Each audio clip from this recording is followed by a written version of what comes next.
This was actually what gave me the chance after doing a PhD in Germany, University of Cologne and Bonn, to become a member of the Nepal research program, which went on for 10 years. There were scholars, 30 scholars from Europe. This was funded by the German Research Council. We had an office in Ganabahal and a driver and Nepali staff who helped us with visas and with connection to Tribhuvan University and all these practical things, and for introducing us to local counterparts, etc. This was very valuable help, I should say, of Newa culture. Music is the link between the human world and the realm of the gods. This link is achieved with the help of music. As a musician, you are waiting for inspiration to play well and to be able to treat music like an offering, a gift, so that gives joy to everybody, including the gods. And this is unfortunately getting forgotten nowadays. As I said earlier, in Bhaktapur you have two music gods. The positive energy of Nasadyo, the inspiration, the negative energy of Heimatyo, which is the mistakes in music. Yeah. So you better worship both of them if you want to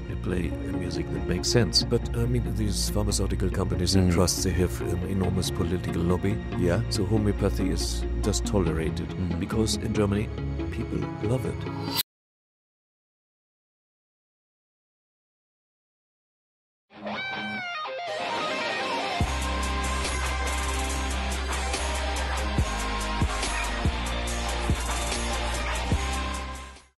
So we'll just start off with a conversation. So from what I read about you, you studied chemistry and biology as a student, right? Oh, that was just the start, yeah. Oh, yeah. But I was frustrated with this. You know, chemistry, I had a set of chemistry tools when I was a schoolboy. Okay. And we did all sorts of explosions and, the experiments? Those not experiments, it was explosions mainly. Okay. So my favorite explosion was caused by iodine azide. So this is elementary iodine. You put it in ammonium triplex for half an hour, and then it becomes an unstable thing, which is extremely unstable when the thing dries up. So you can put it on garden passages. Mm-hmm. And then when my mother had all these guests, usually very talkative ladies, coming in the afternoon for tea and cream tea, actually. And so when they were walking up the steps, there were these beautiful explosions, and they were lifted into the air, and there was a purple cloud. And they said, "Ah!" And, the two chemists, my friend and mine, we lay helplessly giggling behind the shrubs. And so that was my chemist career, leading into selecting this as, well, I had good notes at school, so I selected this and not music, because it was the family tradition. My grandfather was a high school teacher also with science, etc. So that fitted into the picture. But as soon as I started at the university, I regretted this. Mm-hmm. Not only because of the smell, but I felt, this is not my life. What shall I do? So I met an American, a refugee from the Vietnam War. There were many, young people from America who had come to Germany. What year was this? This was in 68. Okay. And so we decided, let's go around the world. So I worked in hospitals at night as a night ward, taking care of patients at night, and so earning some money. And then we just went off. Just like that? Yeah, overland. So to Istanbul, and then waiting for a chance to go east. There was no war in the Middle East at the time. We could travel overland through Turkey, through Iran, Afghanistan. We stayed wherever it was nice, and Afghanistan was such a beautiful and nice country for men, I should say. And still is for men. Still is a nice country for men. I've never been back. No, from what we hear, the war started 5 years later when the Russians invaded. Yeah. And then the population of Afghanistan has seen only war. Generations and generations have seen only war. This is so tragic. Anyway, I saw it before all this happened. And but I wanted to go into India. My friend stayed in there. I mean, we went to Karachi together, and he went back because he had met a girl from New Zealand, and stayed altogether 1 year learning flutes. I was a clarinetist. And so I had an address in Bombay. I had met an Indian person who had given me his address and said, if you come to Bombay, please stay with us. I did exactly that. And I stayed with this family in Khar, which was then a rather idyllic suburb near Bandra, where all the studios are, etc. And so there happened to be a tabla class going on in that garden. They had to go down, which they had to rent it out to a music school. And I heard the sound of tabla, which I knew because in Germany I'd heard an LP called Ravi Shankar in Woodstock. And I like the tabla especially, not the sitar so much. Sorry to say, I changed my mind later. Anyway, the sound of tabla was in my ears, and I heard it, and I went there and asked the teacher, could I join the class? He spoke only Marathi, and I didn't speak any Indian language at that time. And so one of his students translated. The teacher said, wait until after the class, and I will take you to my Guruji, who is much better than I am, and he is a famous musician, and he speaks English, etc. So I was introduced to Pandit Nikhil Ghosh, and he said, come to my concert the day after tomorrow, and if you like it, we can have a trial lesson. So I liked the concert tremendously, and there was a trial lesson, and then I was accepted as a student. And, this resulted in an apprenticeship that lasted for 24 years. Yeah. And it was only one-to-one teaching, Guru and Shishya. And after another 3 years, we did this Gandhabandhan ceremony that ties the Guru to the Chela for life. Okay. It's a ritual in Shastriya Sangeet in India. So can you expand on it? Well, it's, there are about 200 guests, all musicians, of course, from Bombay. I have to ask for their blessings and I have to offer them sweets. I offer a plate with different items, ritual items and presents to my Guruji, and, we feed each other with sweets. Guru and Shishya feed each other. And I have to play a tabla solo in front of all these musicians. The nice thing about learning Indian music is that there's no question of stage fright. That is a big menace in Western music education. In Western music education, people learn the technique and they are told to practice very hard, and then they are put on stage and they are overwhelmed with this situation, and they get, terrible problems. In India, the student sits on stage when the Guru performs, and behind the Guru and playing tanpura or just sitting there. So we always sat on stage during concerts, so you get used to this situation. And there are all these masters in the first row, of course. So when you perform, and I had my first public tabla solo after 4 months of learning, Ahmadjan Tirakwa sat in the first row. Ahmadjan Tirakwa was the greatest of all tabla players, and he was my Guru's third Guru. Nikhil Ghosh, my Guruji, learned from Gyan Prakash Ghosh in Calcutta, then moved with his elder brother Panalal Ghosh to Bombay, the famous flutist. And then he studied with Ustad Amir Hussain Khan, and finally with Ustad Ahmadjan Tirakwa. And Tirakwa Khan Sahab lived with my Guruji for months, and he was there. He was 90 years old. Wearing court musician dress. He was a court musician in the Maharaja of Rampur for 30 years and he was the greatest tabla player. So I had no idea, I was totally naive, but I just realized that this man was venerated by everybody like a god, and he watched all my lessons. He was just there, It was very friendly. He spoke only Urdu. So I learned how to offer Nazrana, to ask for his blessings. Nazrana is a small financial offering. And I'm so happy that he blessed me. And this is the greatest thing you can ask for as a musician. No? And so after half a year, I'd go back to Germany with a pair of tabla, with a pair of pajamas and kurta. And everybody thought, what happened to this person? It was then it was a completely new thing that someone from Germany went to India to learn Indian music, etc. It was rather far-fetched from the usual career. And I wanted to change my courses of studies. No, I had just passed the first exams, about half of the chemistry and biology course. I wanted to study Sanskrit. I wanted to learn North Indian languages. I wanted to learn anthropology, and I wanted to study musicology and ethnomusicology. And finally, I managed to get some financial support from the government for this. I had to finish biology and chemistry and do this side by side. And there was also marriage. Our daughter announced herself. So all these things came together. But somehow, in young age, you can do many things. Yeah. I'm astonished now when I look back how all this was possible. No, my wife was a medical doctor. Only, we were both students in the beginning, very poor. But it was so wonderful that our daughter, when she arrived, she was just so lovely. And she participated in everything, especially in my tabla practice. Mm-hmm. When I practiced, I did this for hours every day.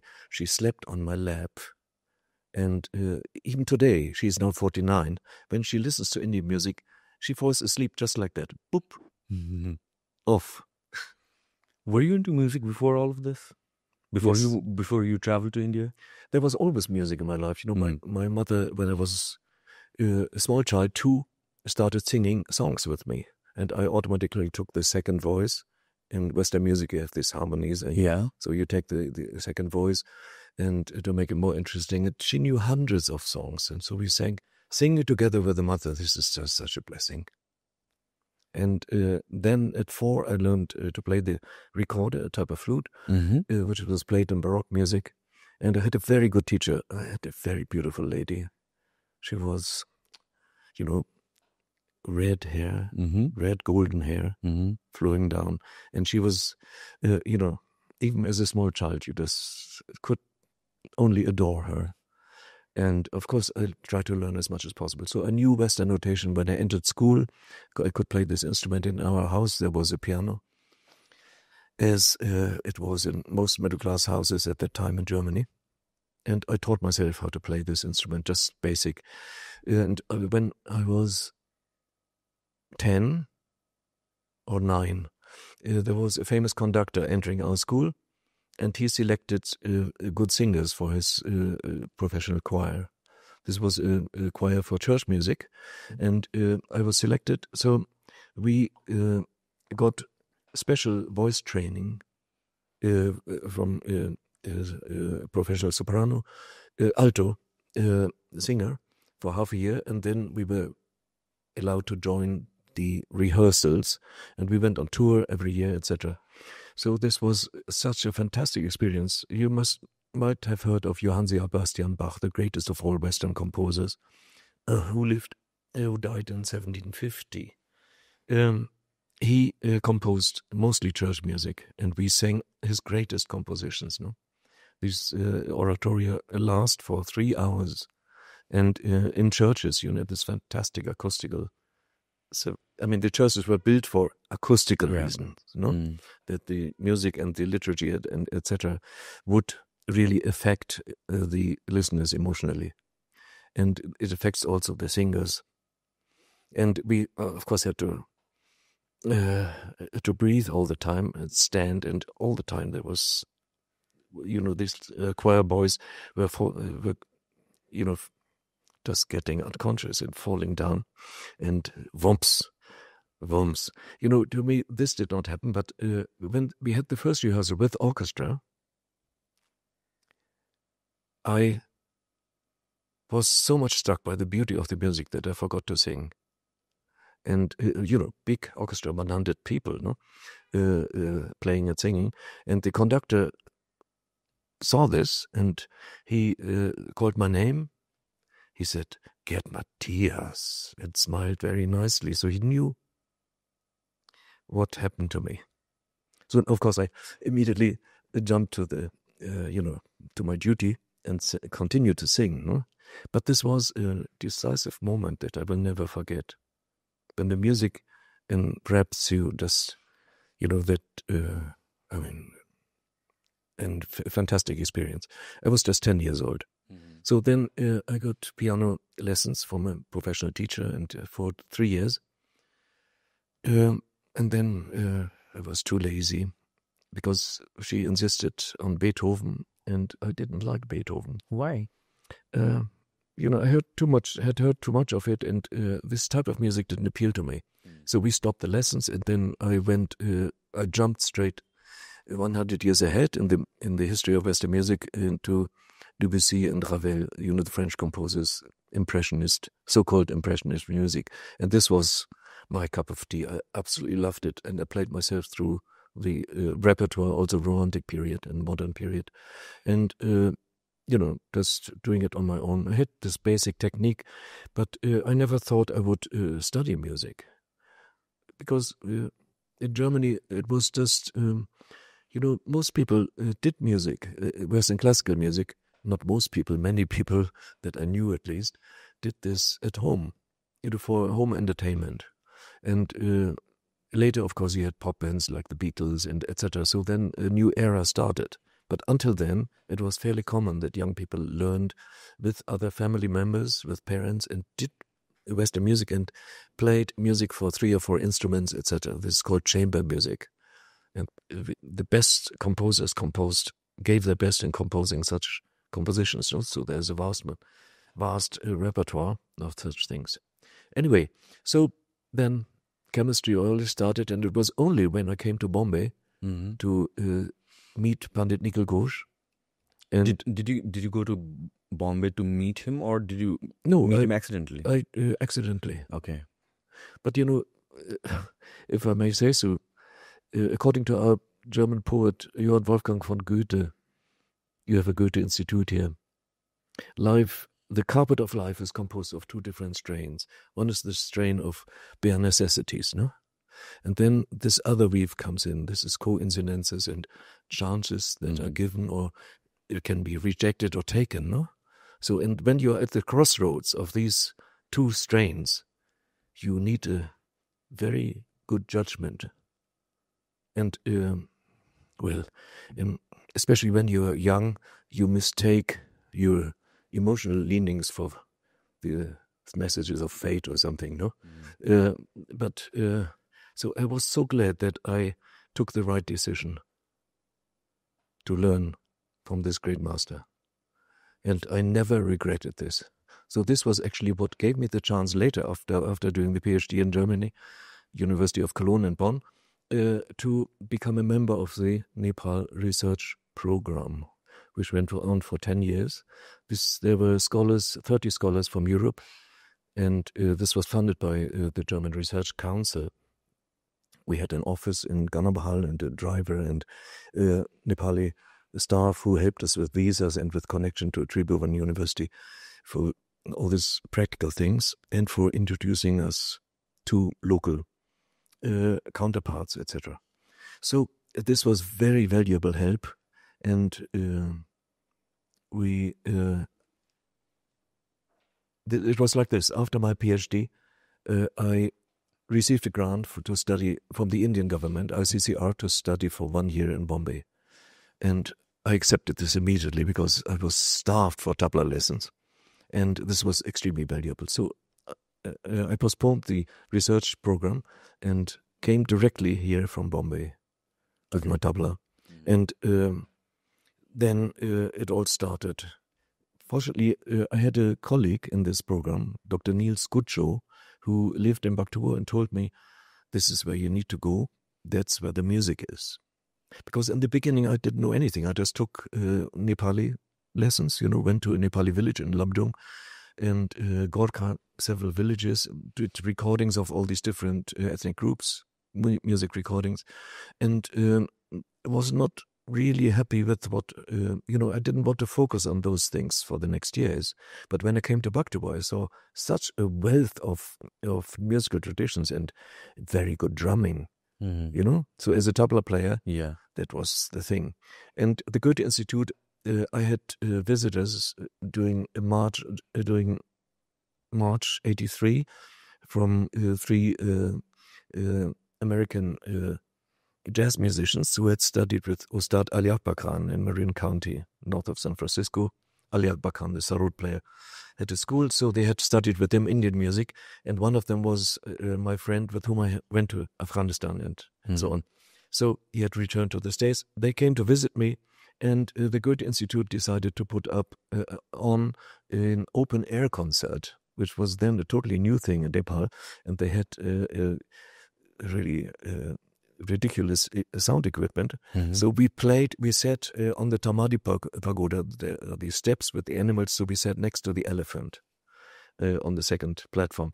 And then there was no motorized traffic, of course. Yeah. That means the audience stood in the square and everybody was there. And this was, for me as a tabla player, this was the perfect introduction as a musician to the people I was going to work with. So later, when I selected local drummers as my teachers, I wanted, of course, the best drummers. So I recorded many genres of Newa music, and then picked out the best drummers as my teachers. So the first was my Guruji Harigwinda Randitkar. Here he is as an old person and teacher at the Department of Music of Kathmandu University. He passed away. So this book is dedicated to him. So समरमा खतरा बडी चाहिन्छ भनेपछि this is the right time for you to start going to the gym. र अहिलेको लागि तपाईले gym जाने हो भनेर तपाई बिगिनर हुनुहुन्छ भनेपछि please do consider the physic workshop. हामीहरु बिगिनर्सलाई कम्प्लिटली फुल टाइम ट्रेनरहरुले कस्टमाइज्ड वर्कआउट डायट प्लानदेखि लिएर फुल अन गाइडेन्स दिनुहुन्छ तपाईको गोल अनुसारले तपाईको बडी अनुसारले. सो बिगिनर्सहरुलाई एकदमै सजिलो हुन्छ र त्यो हिचकिचाहट हुने इन्भाइरोन्मेन्ट पनि हामीहरुमा छैन. So it's comfortable for beginners. र त्यो सँगै हामीहरुको मल्टिपल ब्रान्चेसमा छ कुमारी पार्टी, मैदेवी, बानेश्वर र महाराजगञ्ज. एउटा मेम्बरशिप लिनुभयो भने जुन ब्रान्चमा जाँदाखेरि पनि हुन्छ. And on top of that अहिले हाम्रो चाहिँ 2 days फ्री ट्रायल छ. द्याट मिन्स तपाईँ आउनुहोस्, वर्कआउट गर्नुहोस्, कन्सल्टेसन लिनुहोस्. तपाईँलाई चित्त बुझेन भने जोइन नगर्दाखेरि पनि हुन्छ, केही पनि एक्स्ट्रा चार्ज लाग्दैन. द फिजिक वर्कसप नम्बर्सहरू तल स्क्रिनमा छ. Do check it out and this is the perfect time for you to start your fitness journey. Now back to the podcast. So he was my guru of Naubaja, which means 9 different drums, played in an ensemble of Dafa.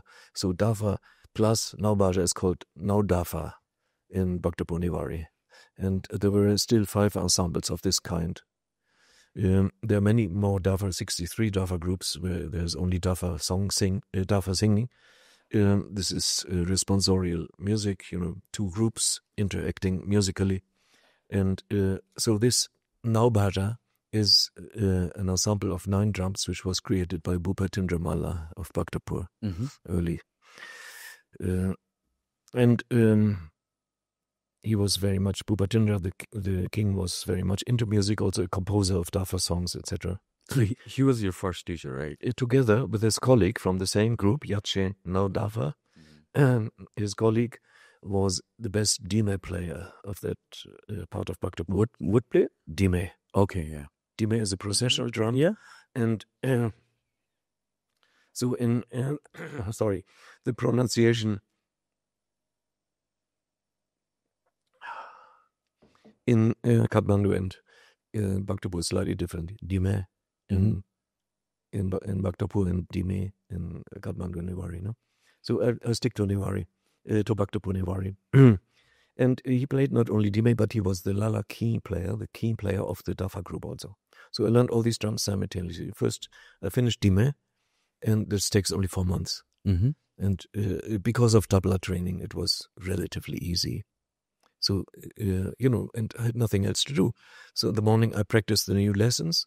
And then came tabla practice, and in the evening my gurus came to teach. And then after 4 months I came out with this coming out procession, etc. And so I was presented to the town as a new dime player. And it was so nice because everybody wanted to play with me. And then gradually... So I played during all these festivals, and of course it's not only the material that you learn, the musical compositions, but you have to learn where to apply them. Because the whole town of Bhaktapur is like a musical score. The locality tells you where to play what. Doing procession music, there are all these shrines of the gods on the way. There are, places where you can put where you can impress people with some fast compositions. Where there are many people, especially there are all these girls looking down from the windows. So then, of course, you play something faster, etc. And actually, the combination of 4 dimes and 2 pairs of cymbals, the smaller cymbals called Shishya and the bigger cymbals called Pushya. And so this combination is ideal for bringing the maximum number of girls to the windows, no? I should say. And were you good at, attracting people? I think so. The windows were always full. How did you convince your gurus? I mean, like, was it easy, or was it kind of like, no outsiders allowed, or you had to work for it? Or not in these genres. Okay. I had an assistant who spoke Nepali, an assistant from Bhaktapur, right, and a field assistant who did also questionnaires and, went to each and every music group to get all the data that I needed to know about the music scene and how they are financed or not financed and so on. And so he was there during the lessons until I knew enough Newari. It took me 4 years to learn Newari because I had to learn it like a child. There were no textbooks, there were no grammars, there was nothing, And Newari is difficult to learn because they use all the metaphors. Do you know what chapakishi means? Mm-hmm. I'll show you. Okay. Kishi means elephant. Yeah. That I know. And, chapa means one flat elephant. Mm-hmm. This is, I hope I got one. Yes. Okay. This is one flat elephant. Okay. 1,000 rupees. Mm-hmm. So when you come as a learner of the language, how, and you are confronted with such an expression. I just give one example there. Hundreds and hundreds. How are you supposed to know that this means 1,000 rupees? No? And the other thing with Newari is when you are not fit with the pronunciation, it is something dirty, inevitably. So you make people laugh all the time, and you cause a lot of merriment, and you don't know why, but they know very well why. So it took a long time, 4 years, before I was fluent, and then I could learn faster. So I learned from other groups also. And now actually all the music groups in Bhaktapur, and now I come to your question about restrictions. Yeah. I wanted to learn the Panchajal drum, which accompanies Charya dances. Tsatsapyaka, it's called in Newari, in the Agamshes of the Bhattacharyas and Sakyas. So the Bhattacharyas are initiated priests, and they perform this Charya dance. This was just behind my house, the house where I had rented space, that Agamshe, and I heard the sound coming from there.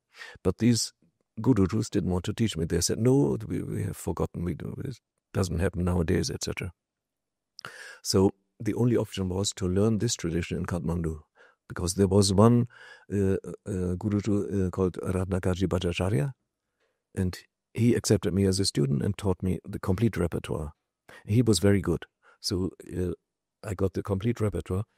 And then I went again to these gurus in Bhaktapur and told them, look, this is what I learned in Kathmandu. Do you have this? They said, oh, yes. Then they were willing to give me, but they didn't know so many compositions. There were 3 missing, and also the playing technique was different. Okay. So that showed me that, in this tradition, they are getting less and less people who can perform the rituals, and this they have to come together from for a chakra puja, for example, the most important puja where this music is performed. They need all the initiated bhattacharyas to come together to perform it. You can see charya in public on 2 occasions. On Naumi, you go to Bhadrakali, and there these gurus will gather to perform a Navagraha puja, which is meant to balance the bad karma from all this killing that happens on the same day in the Hindu sphere, no? And on the other occasion is, of course, on Buddha Jayanti, which is full moon in May, according to Newa tradition. In Tibetan, Buddha Jayanti is 1 month later. Yeah. So then at Swayambhu, there will be Pancha Buddha dances in the morning, where this music is performed. But they were very secretive, and so I was lucky to learn also this. And this took me to learn all these traditions, different Gula Bhajas of Sakabhatacharya or Gula Bhaja of Manandas and Sami and Newari, and then all the dance accompaniment and the music of the Jugi musician, the tailor musicians. So all this took me 11 years. And then I had what you have in this book. This was published 1.5 years ago. Mm-hmm. And it comes in 2 volumes. Okay. And shall we just show? Yes. Yeah. Can I? Yeah, sure. So the second volume has all the compositions, and this they are notated in such a way that people can use them as a teaching and learning aid. And the first volume has all the information on the music of the Newa people of Nepal, and especially Bhaktapur. So when you say compositions, are these like fixed are there like fixed number of compositions before you learn something? Okay. Yes. Okay. And they are taught with the help of drumming syllables. That means syllables that imitate the sound of the drum, Mm-hmm. like tabla. No? Okay. And in tabla, in Shasya Sangit, you have the form of tabla solo, where short compositions, tukras, are recited and then played at the end of a tabla solo. Here, they are recited and played only during teaching. Or if a student forgets what to play next during a new student, sometimes it happens, and then the guru immediately comes and yells those syllables into his ear, and then he jumps and continues to play. No? So you have to be very apprehensive in the notations and the syllables as well. You have to understand or learn those by heart. Or is it like practical based? Is it like theory based or practical? No, when you play music, you have to know it by heart, of course. You can't sight read music and doing a jatra, no? Mm-hmm. I mean, these sakyas did this. In one case, I have a photo here on this. They had to play a short dialogue during the Buddha's tooth procession, which also happens during Buddha Jayanti. They go through Indra Chok, etc. And so I took a picture where someone had notated this very short piece in very big letters and on a paper, and this was held in front of the drummer, and he's looking like this, no? This must have been super nervous. Yeah, yes, and also the natural trumpets being played. No, they are called panta. Okay. And so, what do you mean by natural trumpets? What do you mean by natural trumpets? Natural trumpets don't have valves. Okay. They're just a conical pipe. You can make, well, you can easily make 2 sounds, and but a professional trumpeter can make more sounds, of course. So this they also were totally fixed on this paper, no. So and then the end is near here, really, the end of the tradition. You have to know these things by heart. For you, how long did it take for you to be fluent in tabla first? Because like I would assume that was your first percussion, effectively, or were you playing some kind of drums before? Only piano. Only piano. And of course, my piano training helped a lot. Yeah. Okay. So to grasp, musical structures, and my fingers were flexible. Right. So that was I could learn fairly fast in the beginning. Of course, later it becomes much more demanding. But as a beginner, I was fast.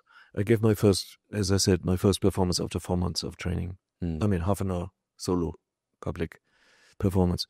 And fortunately, all went well. As I said, I was totally naive at that time. But with these traditions, there's something else. They are linked to the cult of the music god. Okay. Yeah. And the music god's name is Nasadyor. Nasadyor originally is not visible. There were no statues of Nasadyor, but there were holes in the walls and of the shrines, etc. And these holes continue in adjacent buildings. So it's like a flight lane. Okay. That proceeds through Bhaktapur in many places. I mapped it all. And so in Bhaktapur, we have not only Nasadyor with his flight lanes, but also his destructive counterpart, Heimadyor. Also flight lanes crossing at the Nasa shrine. In shrines, there are several. So when you say the lanes, you mean like there's flight lanes. Okay. You just see the holes, Yeah. but this is where the gods are supposed to pass through. Okay. During the final apprenticeship, these holes are blocked at the shrine, no? With an edible paste. And the music is then played by the students, and then this edible paste, daubaji, is plucked off. It's beaten rice and yogurt, no? So this is put over this hole, and they paint the face of Nasadu on it. And after playing the repertoire, the music accumulates in this paste, and it's distributed as a blessing. So everybody eats a little bit. Okay.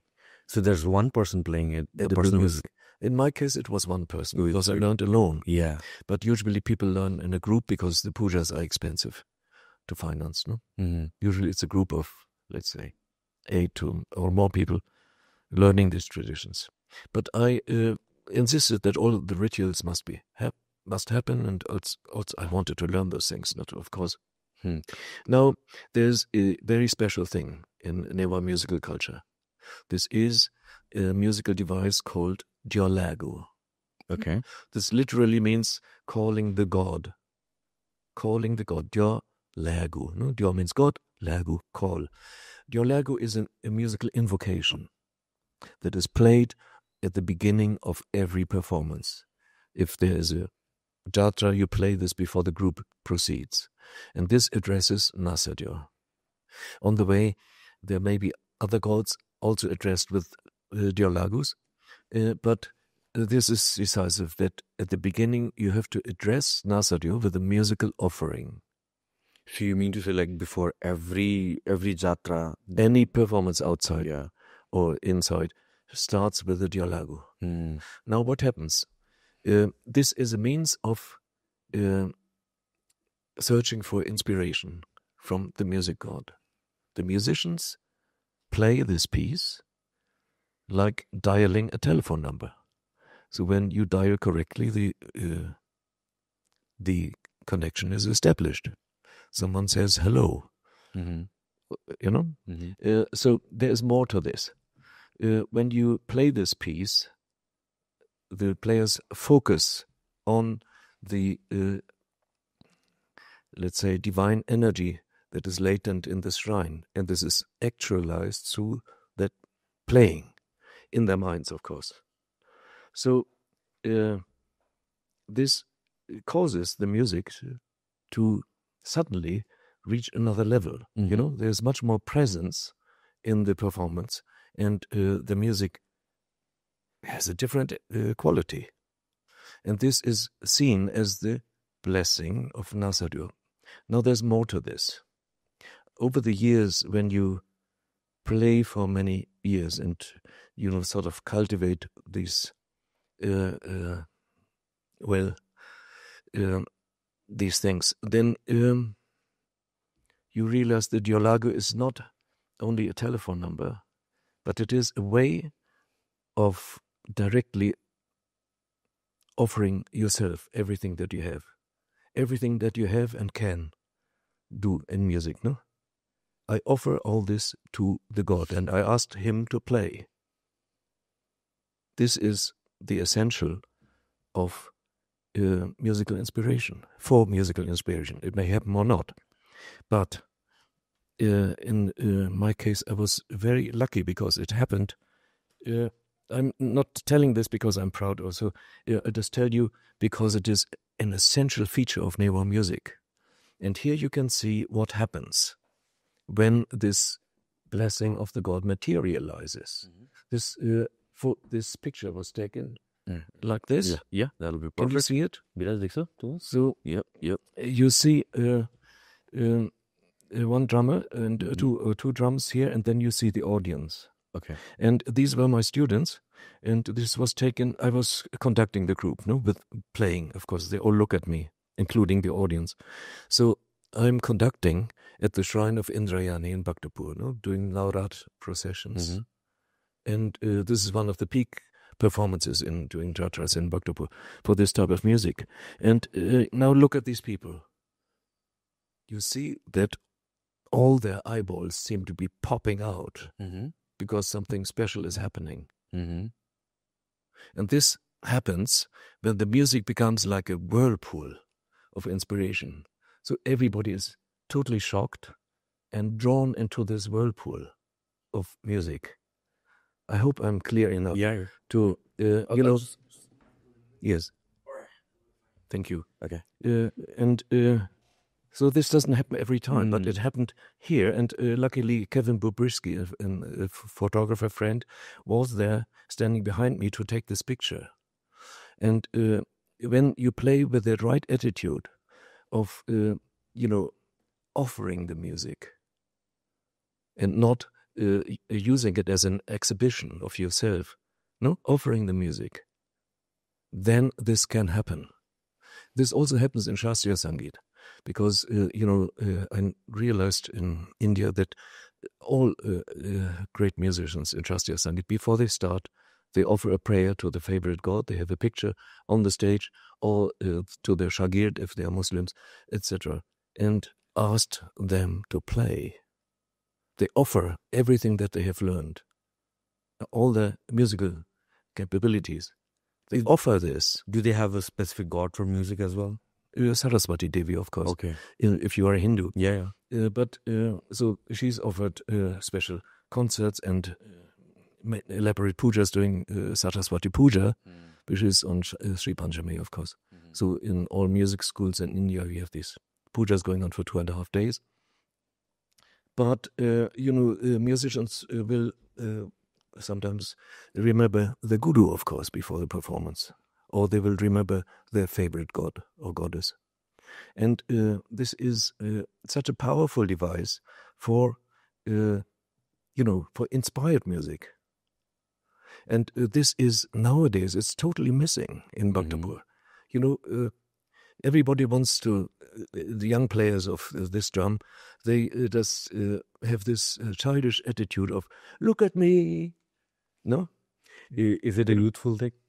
Is it a youthful thing? And like when you're young, you want to impress people? No, these are teenagers.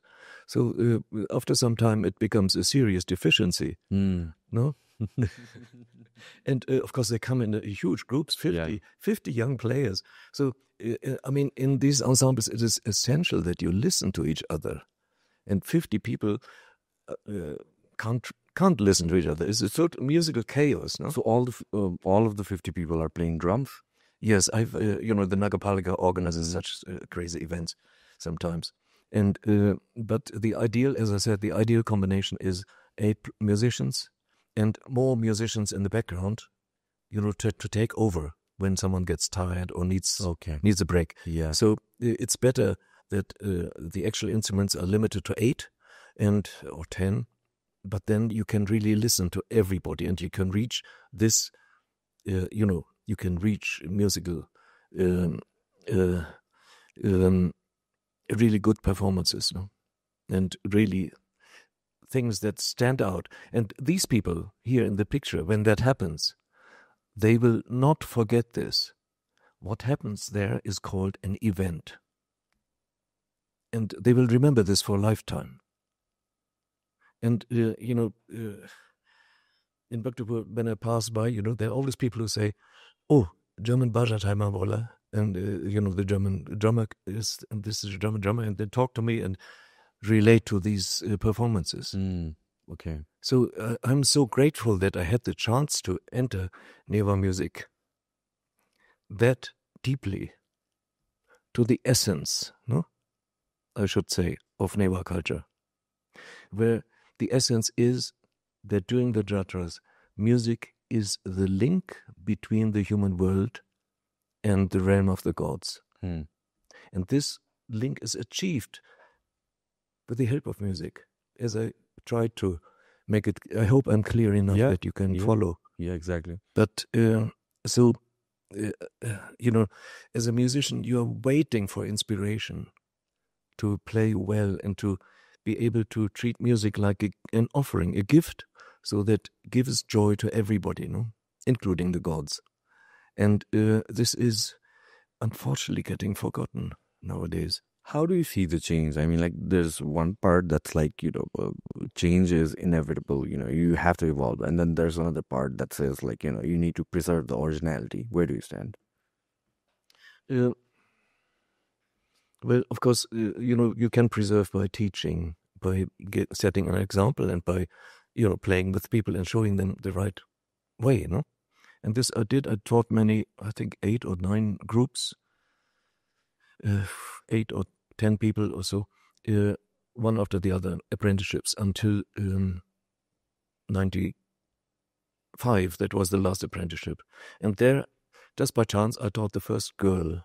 Mm-hmm. Until then, only men were involved in music making in Bhaktapur. You mean in music making in general, or you mean the drums? In Bhaktapur, all instruments. Okay. So the first one was Indira Lachimashu from Jatra, because I taught her brother, and it happened in the same house. So when I realized that this girl had heard all the lessons and was able to play better than the boys, in fact. So I talked to the parents, and they agreed that she could also join. And it caused a sensation, of course, when she came out. Especially women. Is this a girl? And then all her classmates wanted to learn from her. Mm-hmm. So she actually caused this change. Effect, yeah. And I think the time is ripe in 95, no? And suddenly there were girls in all different genres of Newa music. And nowadays you see also demo groups with girls playing, and not necessarily better, but they do it, no? And they love it. And but they also have introduced Bollywood-style dances, which look so silly, I'm sorry to say. And, recently I saw a demo competition organized by the government, the Nagarpalika in Bhaktapur, the town council, and there were about 50 groups participating. And the best groups played in this traditional style. There was from Jatra. They were called Chandeshwari Dime Kola, I think. And they were middle-aged people, and they played very well. The traditional style, inspired and very clear and very beautiful. They didn't get a prize. The prizes went to all these youngsters, with nice dresses and a lot of movement, and unnecessary movement, of course. When you play, movement is fine, but it illustrates the compositions, no? Mm-hmm. But it should not be overdone and not, all this jerking about, etc. that you see nowadays. It's just disgust. Sorry, I shouldn't use these words, but this is the fact. I mean, it leads to nowhere. And it doesn't inspire the crowd. It doesn't make people happy. Because there's this ongoing discussion that I have usually with a lot of creators who are trying to represent traditional either knowledge or content or music or any sort of things, or and the kind of discussion where we come about is like, should it be more relatable? Should it be changed or evolved in a way it's more relatable to the younger crowd, or should we preserve it as it is so that the purity is maintained? No, music changes all the time. Yeah. In oral traditions, especially, in orally transmitted traditions, True. Especially. But, here something essential is suddenly missing.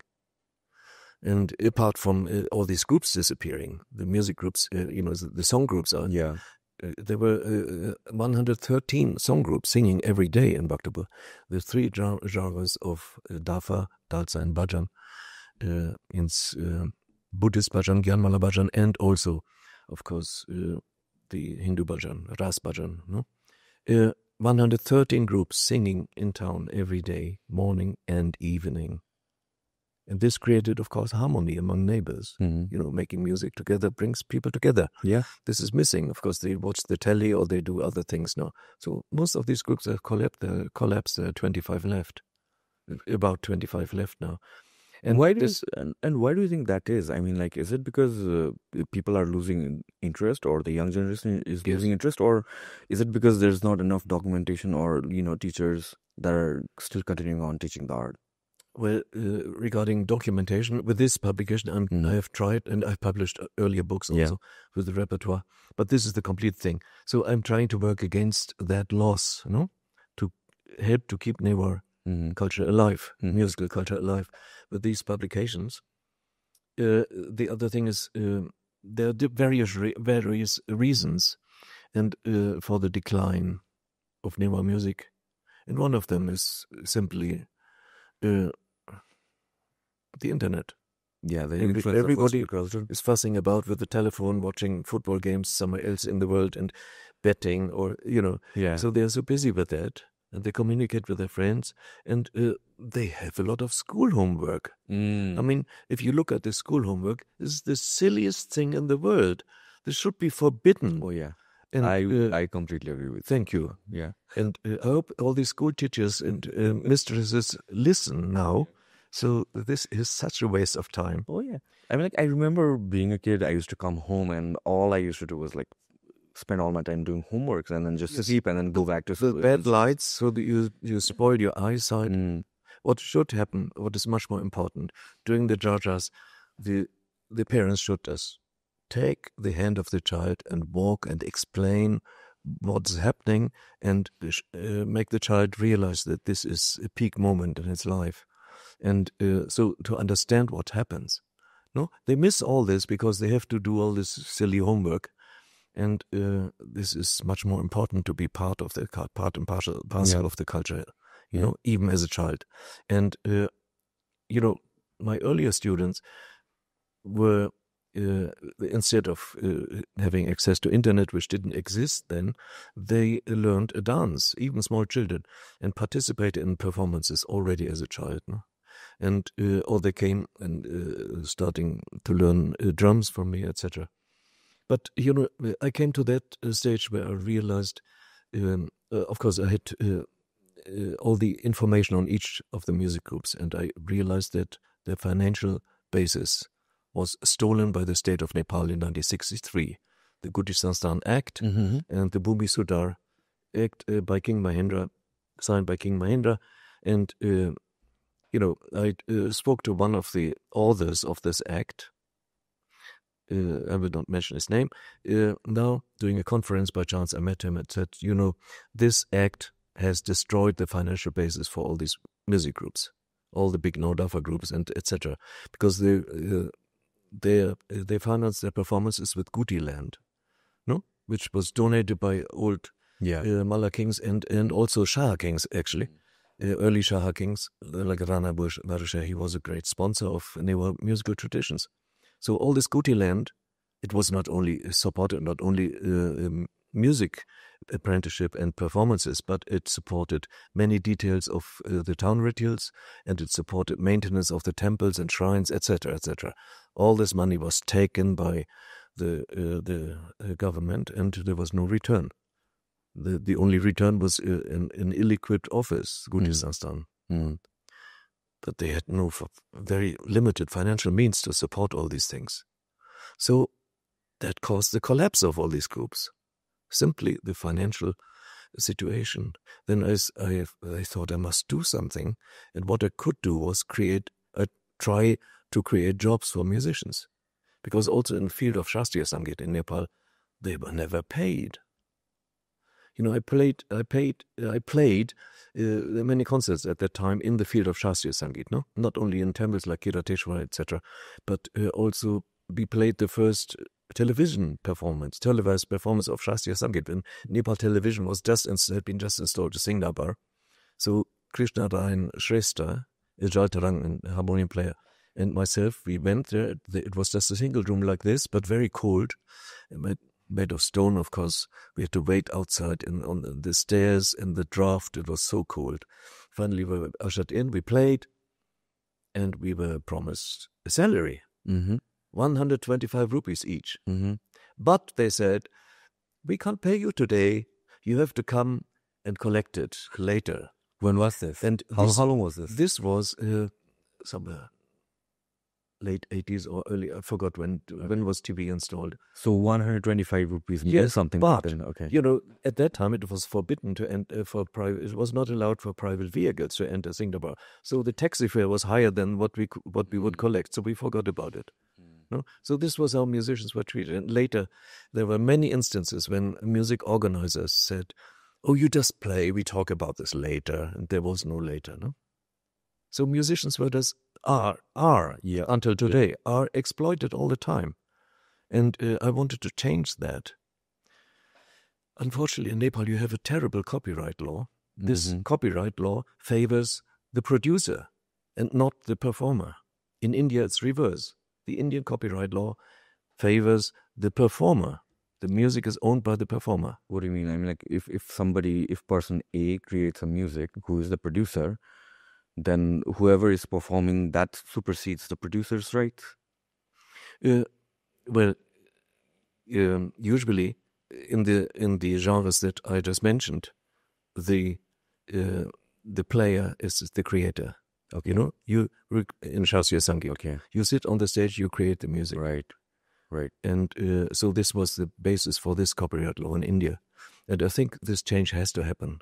Isn't that how it works globally? No, I mean, isn't that how it works globally in terms of music? Like the producer, of course, has the rights, but then it's limited. It's more of an asset of the creator / artist themselves, isn't that? Yes.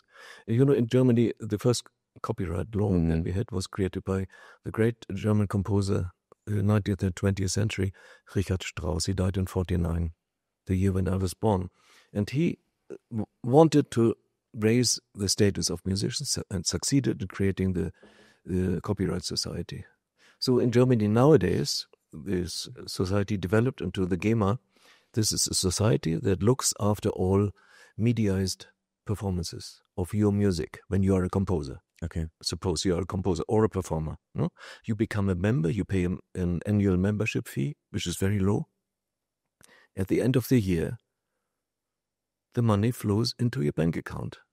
Because this society looks into all performances that are broadcast or telecast.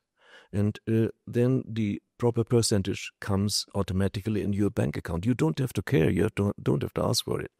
It works beautifully. So musicians can make a decent living in my country. And not here, you know, they have to struggle so badly. And so I decided I must found a music department, and because I'm an ethnomusicologist, I thought of ethnomusicology, because, you know, it is very rare that an ethnomusicologist comes to Nepal to do research and come out with results, etc. And usually the books are published abroad, so very little remains for Nepal. But I wanted to train Nepalese students to do this work, to carry out this research and bring out the results in this country. No? So we started in 1996 with the opening the Department of Music of Kathmandu University, which had just been founded. And the founder of the university was allowed me to start. They just watched it. And it was a success story. So the German president came to inaugurate this. He came to Bhaktapur. And we had, this was another idea which was turned out to be a good idea. I wanted this to happen in a traditional setting, in traditional surroundings. So we restored in 19th century Shivalaya. You know, a temple area. This was a private one. And so it was the most beautiful surroundings you can imagine. Beautiful garden at the riverside, etc. And the students, when they study in such surroundings, they love this and they carry this in their minds. And they like to care for these things. So this, you can call it maintenance of tangible and intangible traditions in one go, no?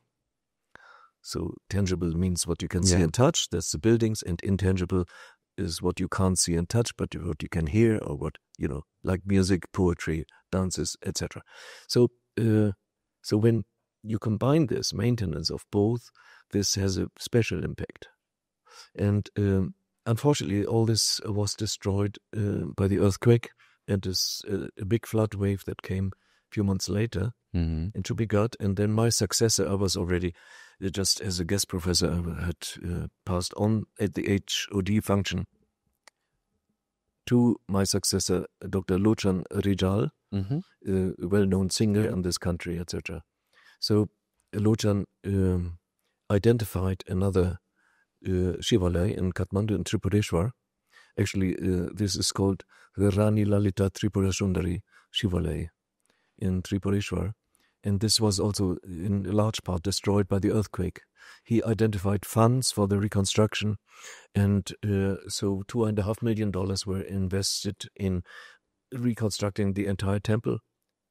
It's not just a temple; it's the biggest Shiva temple in Nepal, in Tripureshwar. Yeah. And then the Department of Music was supposed to use the satals for its purposes, and the courtyard for teaching purposes, etc. So this is still going on, because in the meantime the funds were exhausted, and now new funds have to be are about to come under a different headline. So this is a long-term project. When you got started with the music department in Kathmandu University, Yes. how was it for you when you designed? Because you had to design some sort of curriculum, right? Was it more formal way, or was it like, as you moved on with the students, you didn't? We tried to combine in this curriculum, Okay. which was actually designed by my scholar friends from Delhi and from Cambridge, University of London, and also University of Banaras, and myself. So we sat together for a week, and the curriculum was ready. So what I wanted is, the latest methods and information of ethnomusicology combined with practical musical training in many subjects. And everybody who worked at the school as staff or regular staff or teachers were my friends and my students. So everybody was a musician. This brought so much joy. So when we had official visitors, etc., anytime, immediately we could offer performances. And people loved it, people who came. Unfortunately, all this was destroyed by this stupid earthquake and flood wave. But now we have a beautiful new setting, and we live now in a half-ready building. But we can already foresee that it will be a wonderful place for teaching music. So when you say teaching music, is it just? I assume it's not just ethno music, right? Both. All kind of music. Ethnomusicology, how to document and how to preserve musical traditions is applied ethnomusicology, you can say. This is much more, but and practical music, the skills of performing. So we combine these things. Every student has to do both things. And if you want to go further up, like doing your MA, then you have to write a thesis, you have to do research. And if you want to go for PhD like Lochan, you have to do intensive research. And of course, I was able to guide this. Now, Kathmandu University kicked me out in last year because, they haven't informed me officially. It just came through two more people. So were you active till last year? Yes. Okay. I was active until yesterday. Really? Because I was not informed that they didn't extend my agreement. I was still, advising all these, helping with all these MA theses. So in Germany, of course, by the internet. And yesterday was a defense of two of these theses. And of course, I had to be there, and the external counterpart, etc. As is the habit with these things, they both passed very well, and so that was that. And so I'm really confident that my students, etc., will continue very well, and I just look from afar and ultimately from my cloud on how they are doing when the time comes. We earlier talked about some rituals and traditions of sacrificing, right? Before you get enrolled inside the musical community. Yes. Tell me about it. That sounds very interesting. Yes. So if you are embarking in a traditional apprenticeship in Bhaktapur, usually you do this with a circle of friends because you can't finance this alone. I was funded as a scholar, so I could finance this myself, all these pujas. Okay. So, for example, if you learn Nakhi Bhaja, Ne is a butcher, right, and Nakhi is the butcher's drum. It's also played in other contexts, Gola Bhaja, etc., No Bhaja. But let's stay with Nakhi Bhaja. So, if you want to learn, you have to find a guru who is willing to teach you. My guru, Kajilal Shahi, was a brilliant performer. He did not use any drumming syllables. His mind worked like a chain. The compositions were like a chain engraved in his mind. He could only play the whole composition, and I could not stop him. I could not ask, Guru, please, repeat. What was it? No, it didn't work. He had to play the whole thing again. It just flowed in his mind. Yes. Okay. And then, so it takes more time without syllables. So I had to create the syllables for this in order to publish it. Anyway, so this was a special case. But Hari Govinda, my Guruji of Naubaja, he could read and write, and he had drumming syllables, etc. So the learning process was easier. Now this learning process starts, as I said, with an initiation into the cult of Nasadyo. The gods are brought through a tantric ritual from the shrine to the practicing room, where the students gather every evening. They don't get new lessons every evening, but they practice in presence of the Guru, because there are special days, 4 days per week, when you can teach new material. Not on other days, they're not so, etc. So all these astrologers things come into this. So these are fixed days, like Sunday and Mondays. And of course pujas happen on the day of Nasadyo, which is, So, there are days for Ganesh, like Saturday and Tuesday. There are days for Nasadyo, Thursday. So ideally the apprenticeship starts on this day, etc. So there's a multitude of rules and regulations that go along with this, including the keeping of the drums. So the drums are residences of the music gods. As I said earlier, in Bhaktapur you have 2 music gods. The positive energy of Nasadyo, the inspiration. The negative energy of Homeopathic, which is the mistakes in music. Yeah. So you better worship both of them if you want to play music that makes sense. So if you have a drum like the dime, it has a high-sounding head, which is called nasa, and the lower-sounding one is called haima. Okay. It has a tuning paste inside. It's called masala. And so this gives weight to the drum head, and it sounds much deeper. So there's a system of keeping the drums. The drums, if they hang at the ceiling, so the nasa's height always points into the room, and the haima against the wall. If the drum stands on the ground, the haima height is always down, and the nasa's height up. So this is strictly observed to create a positive room climate for humans. No, to have only the nasa energy in the room. I mean, this sounds very esoteric, but people do it all the time, you know? Yeah, understand. So maybe without knowing why, but this is my explanation, etc. So this is just one of these rules that to an outsider seem very eccentric, but altogether, by observing all these rules, or maybe only half understood rituals, the climate is created where you have to observe every step in the course of this worship of these gods, no? To make everything exactly according to the rules, and then you will succeed. Once you have embarked into such an apprenticeship in Bhaktapur, you can't drop out. It's impossible. You have to. If you are not gifted in music, or you have to learn everything. You cannot drop out. What do you mean by you will anger the gods? Okay. So the gurus have to take great pains sometimes if a student is dumb, no? Okay, so it's a huge risk for the teachers as well. Yes. Like in terms of consistency as well. What if the story is going to, you have to bring much more effort into that, to give more time to this student and pull him along until the final puja. The Pirani puja is called, no? Do people drop out? No, they don't. This is not allowed. Okay, this is not allowed. And what if the student stops coming?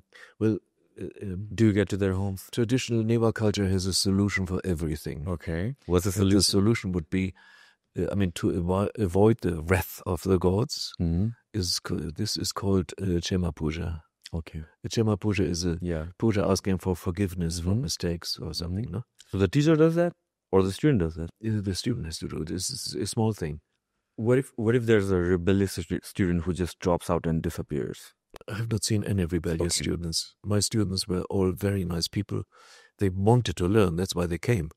And why should they be rebellious? I mean, a lot of times we see, not sure in this community or this particular subject, but for example, you dropped out of the biology and chemistry, right? no, I finished it. You finished it. Yes. So in that case, let's say somebody got into the music, they wanted to learn, but then they realize halfway that this is not for them or they cannot do it. Yes, but this was not academic study, so this was not for 8 years or something, no? Okay. This was just, for 4 months. Yeah. So it's much easier to sustain 4 months. Okay. But if you enter, let's say, a longer apprenticeship, let's say of Dafa singing, which is very demanding, you have to learn all these songs, and the songs change according to season. So they sing different drugs at different seasons, no? Yeah. And so then you need to learn how to, if you learn the drums that accompany this, you need to adjust the drumming pieces to each song because they have different lengths. So actually you have to learn all the songs yourself as a drummer. And do they also have to learn all the notations and the syllables and stuff like that? The theoretical part. Traditionally, there was notation for songs. It's just the songbooks that are there contain only the text in Maithili and Newari and Sanskrit, and of course they don't understand Sanskrit, but the names of the gods are there, so they get along and they can read it. Of course, it's in Devanagari and also Maithili, and so at the end of this, there's only the name of the tal and the rag. Okay. In red, usually. The rest is in black. In these traditional Tiasafos, the songbooks. And so that's what they have as a basis. Just the text. But the music was orally transmitted. So you have to learn it by heart. And there also mistakes can easily happen. No?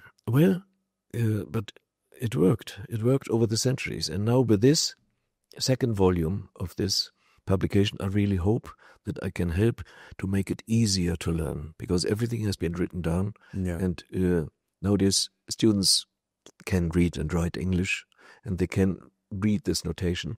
There's 3 pages or so telling them how to do it, and experience showed that it works.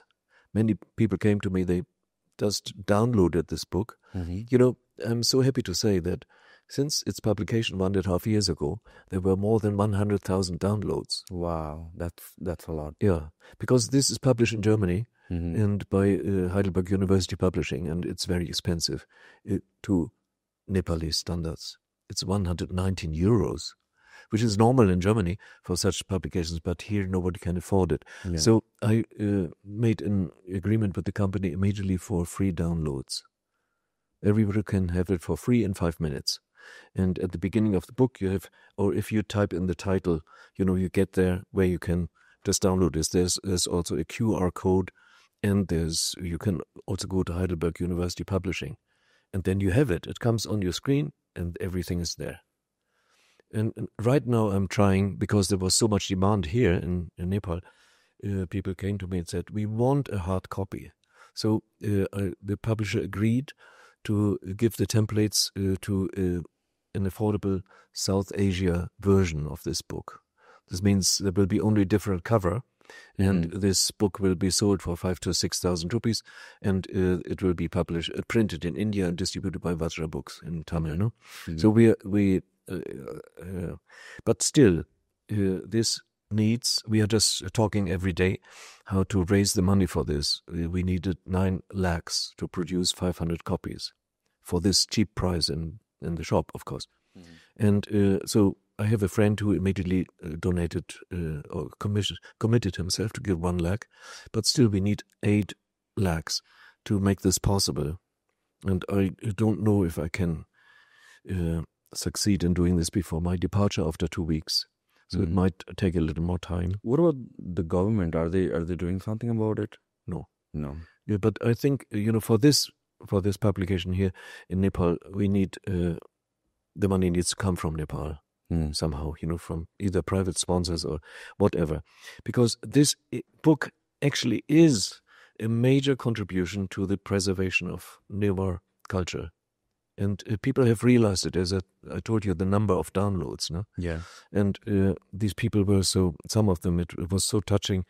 They invited me for functions where they gave me swagam and, blessings and reception and thanks and speeches and whatnot. So just because of this book. And this is so touching. Usually as an author of, let's say,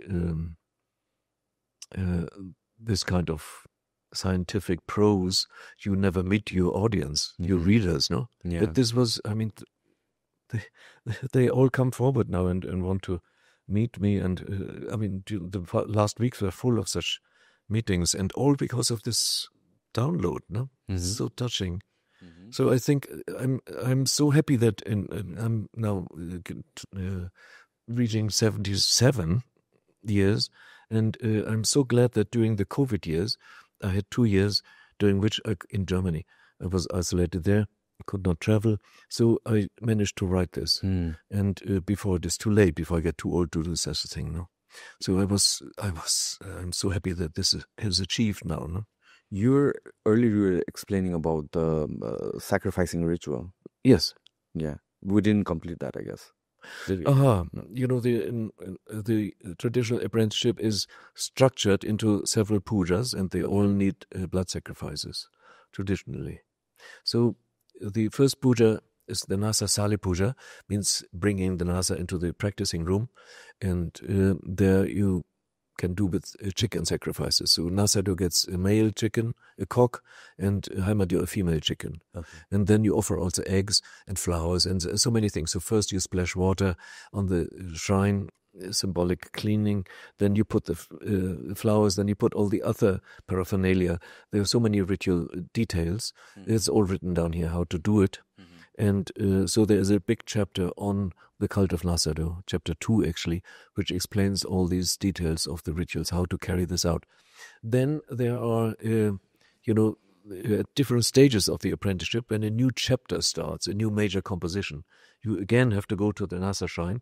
The gods remain in the practicing room. Actually, the gods, it looks like, salitsa, which is a little clay cup with uncooked rice and a betel nut. Okay. On top, no? Yeah. So that represents the god. And so at the end of the apprenticeship, all this is brought back in a big final puja. And these in-between pujas include, of course, again, sacrifices of chicken, etc. And the last puja includes a goat, male goat for Nasadyo.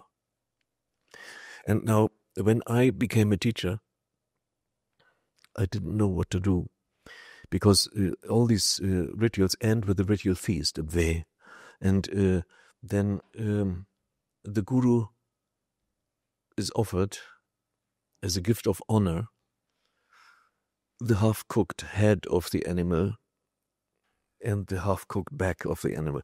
So, I didn't know why this goat head was staring at me. And I didn't know how to. I was supposed to eat it now, no?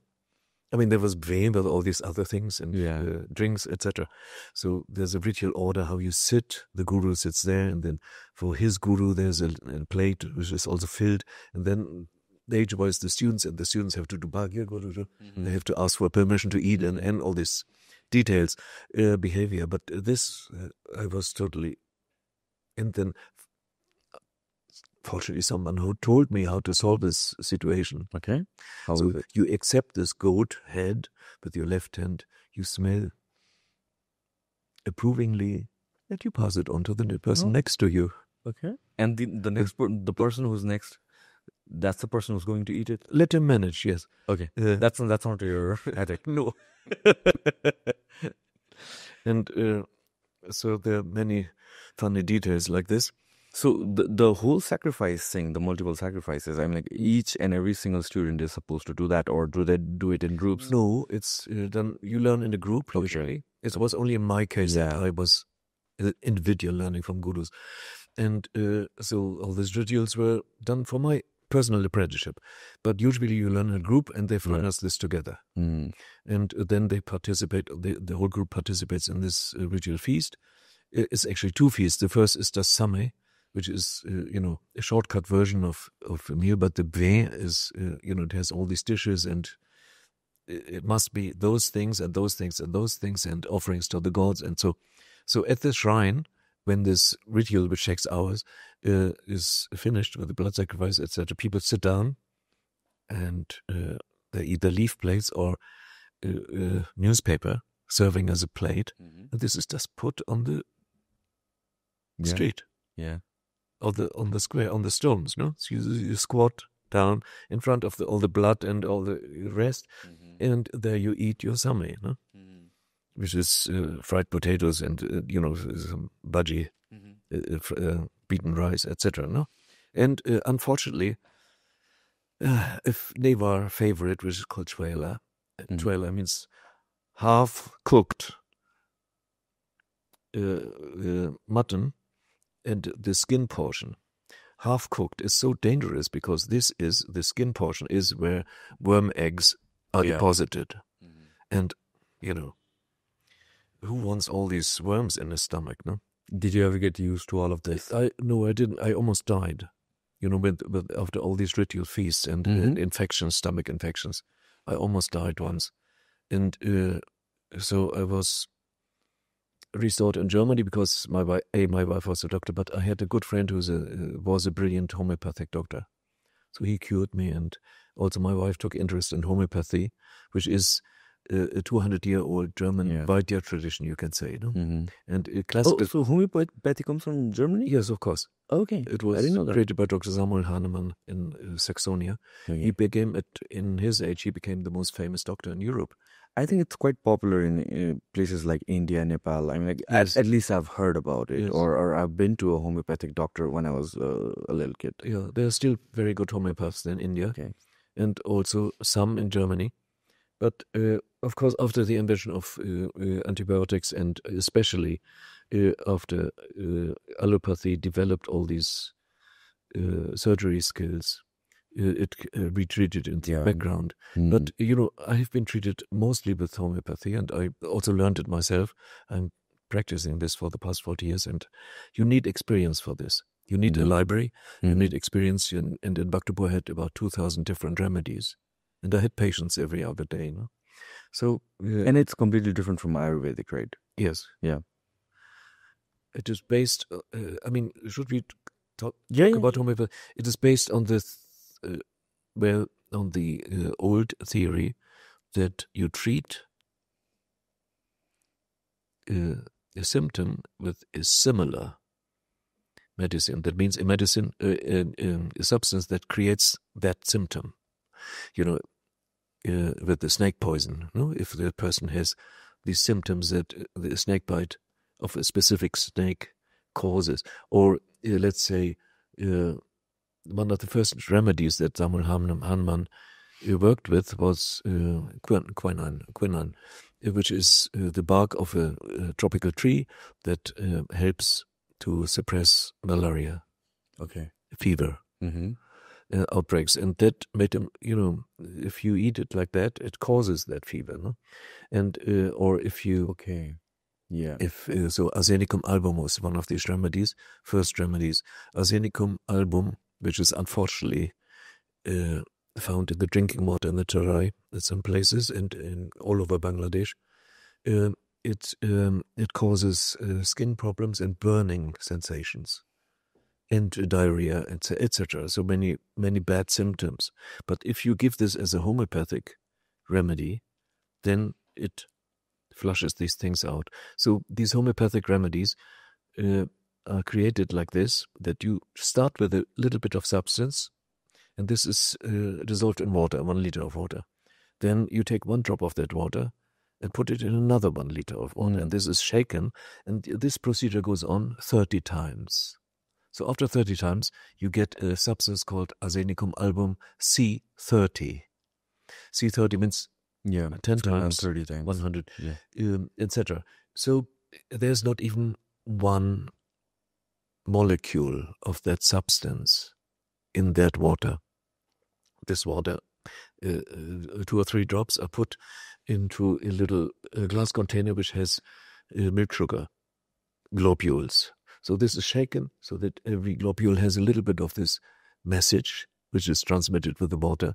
And these are very potent remedies. I can't tell you how this works. I just can tell you it does work. And if this is the right remedy, it works like a key that unlocks your self-healing system and is a very effective key. This works even on dreams. Mm-hmm. You know, for example, let's take the remedy lachesis. Lachesis is a poisonous snake poison from America. And so this works with people on the dream level, on the mental level. It works when they have dreams of snakes, frightening dreams, you know, of snakes. There's a big snake under my bed, things like this, no? Okay. It makes people really... hallucinate? No, just mad, Okay. you know, with fear. Mm. And they have these dreams, recurring dreams of snakes. Then this immediately, I as a homeopath, I take lachesis, a high potency like 200 C200, and then dreams will never come back. So it works even on that level. And if it's a physical problem, lachesis is actually a left-sided remedy for serious infections, for tingling, for, anyway, left-sided infections. And when you give that in a lower potency, like C30 or even lower, then these things can be resolved within a very short time. Let's say 1 day or so, or 12 hours even. Because it opens the blockage for self-healing. And our self-healing power is unlimited. This is, it's just blocked by something. So the explanation of homeopathy is totally different. In allopathy, we know there are bacteria, Right. is baddies, and then there are also goodies, also nice bacteria that you need for digestion. Yeah. So there are bacteria, and you have to punish these bacteria with Antibiotics. streptomycin, etc. So this is a totally different level of understanding. And this is not, unleashing the self-healing, but it's just killing sparrows with bombs, no? So... As a kid, I remember the homeopathic doctor giving me something, it used to be a white, sugary substance. yes, that's why children love it. Yeah. Yeah, that's probably why I loved it. Yes. What is that? What is it? It's milk sugar. Milk sugar. That's actually sugar. Yes. And how is that helpful? Because this sugar has been exposed to this water, I just try to illustrate the process of 1 drop of water in 100 milliliters and 100 for that. Okay. 1 drop in that. So that's a legit medicine. Yes. I used to think the doctor is giving me just sugar tablets. No. This is, this water is mixed with this and shaken, etc. So that every of these globules is... The good thing about this is it's very cheap. Yeah, it is. With a small glass of 200 droplets, you can cure 200 patients. And this costs, I don't know, in Germany 10 euros, but here maybe 1 euro or so, or even less. Yep. And so it's very, very cheap. And the multinational companies cannot make much profit with this. And all these pharmaceutical companies that are in India want to make money, of course. Of course, I'm all for antibiotics when they are necessary. Yeah. So if there's a case of typhoid, I would always prefer antibiotics, the right antibiotic immediately, because it causes less suffering than the homeopathic counterpart. No. But, a homeopath needs to know both traditions, when to apply what more efficiently and spare the patient unnecessary suffering. Yeah, I think the medicines are being overly used, especially the antibiotics that are being used haphazardly and causing antibiotic resistance Yes. to a lot of people. Yeah. Yeah, it's already becoming a huge headache for WHO and doctors, you name it. Yes, but I mean, these pharmaceutical companies and trusts, they have an enormous political lobby. Yeah. So homeopathy is just tolerated because in Germany, people love it. Okay. And so it's a huge thing in Germany. So the health insurance companies always keep the door open for homeopathy. Okay. Although the main political agenda is why homeopathy is all fake and so on, no? But it's widely being used. It's a continuous battle, but it's widely used. Yeah, People love it because they see it works. Children love it because it's sweet and it has no side effects. So it is definitely a very valuable instrument to make people's life better, and it should not be pushed aside. Mind you, I'm talking about classical homeopathy.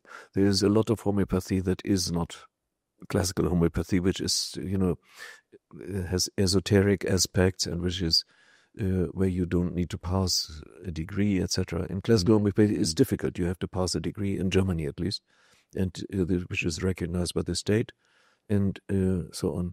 So you need an experienced homeopath. Yeah. If possible, select an Anubhavi Manche, not a youngster. Because over the years, you see so many different patients, so many different cases, and you learn of each case is like a detective story, no? Until you are sure this is the remedy this person needs. So anyway, this is one of my hobbies, homeopathy. Okay. I'm not. I can tell you're very interested. I'm not a trained doctor, but I see that it works in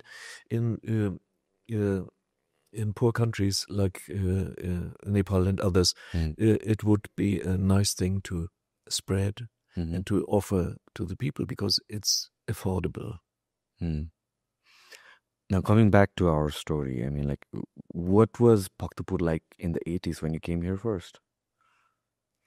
It was out of this world. There was only one telephone in town, fire brigade, that was at the other end of town in Itachi, and I had to walk 500 meters to get there. I did it only once. There was very little transportation. There were these trolley buses that always got stuck because of power cuts. Oh, yeah. And so people just worked as farmers. 70% of the population, actually. And there was the old town of Bhaktapur, and in some cases there were still remains of the old city walls, the old town walls protecting Bhaktapur from, other Malla armies or Prithvinarayan Shah with this warlord with his army. So very ineffective. They were still there. And outside, nobody wanted to live outside because there were ghosts everywhere at night. So sometimes people... Do you believe in ghosts? I'm just telling what people perceived, and they were absolutely sure there were ghosts. I never met one. But, sometimes they had to stay, the farmers, my guru, had to stay in the field hut, this little hut in the field, because at night they need to water the potatoes or the cauliflower or whatever, and be sure that the water is not stolen by another farmer. So they have to be there, look after this. And then they sleep in this hut. And the ghosts rattle at the door. I mean, there are terrible stories of ghosts rattling. And then there are standard ghosts that everybody saw. One of them is the man with the black hood. He sits on a crossing in the field. And when you come closer, suddenly he sits on the next crossing. And if you touch him, you die. That's the law. And then there is this old woman with dangling breasts, naked old woman with dangling breasts, looking like Mahakali. And, she throws her breasts crosswise over her shoulders and runs away. And there is the kya, of course. Yeah. The kya at night, they are naughty ghosts that cause a very special sensation. So they reside on the rooftops and they enter the house, and suddenly you're paralyzed. It starts from the toes, it goes up the whole body, and there's not even time to shout. So your wife next to you does not perceive it. And you can hardly breathe, and there's intense fear. And next morning you tell this to your friends and neighbors, and this, oh yes, this is a cure. We had the same experience. So it was so common to have this special dream. And I thought this reflects their situation in this very rigid hierarchy in Bhaktapur. There were 82 different castes in Bhaktapur, very rigid caste system. And everything is about hierarchy, also among the Buddhists, of course. Hierarchy, hierarchy, hierarchy. And you can't escape. You have to marry within that same caste. You have to do the job. You have to be cremated on this spot, not on that spot. And there are different cremation grounds for different castes, even now. And so on and so on. And all your life is defined, what you do with your life is defined by the castes you are born into. That was the situation then. If you want to get out, you want to marry someone else from another caste, get out. Go to the Tarai. And that's why 50% of the Newas don't live, the Newa towns, they live anywhere.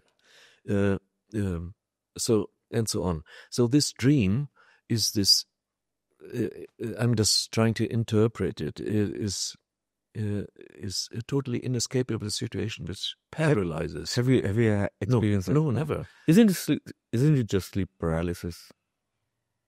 We may have names for this, but it remains to the person who is affected a very real experience. Yeah, it is. And a devastating fear. No?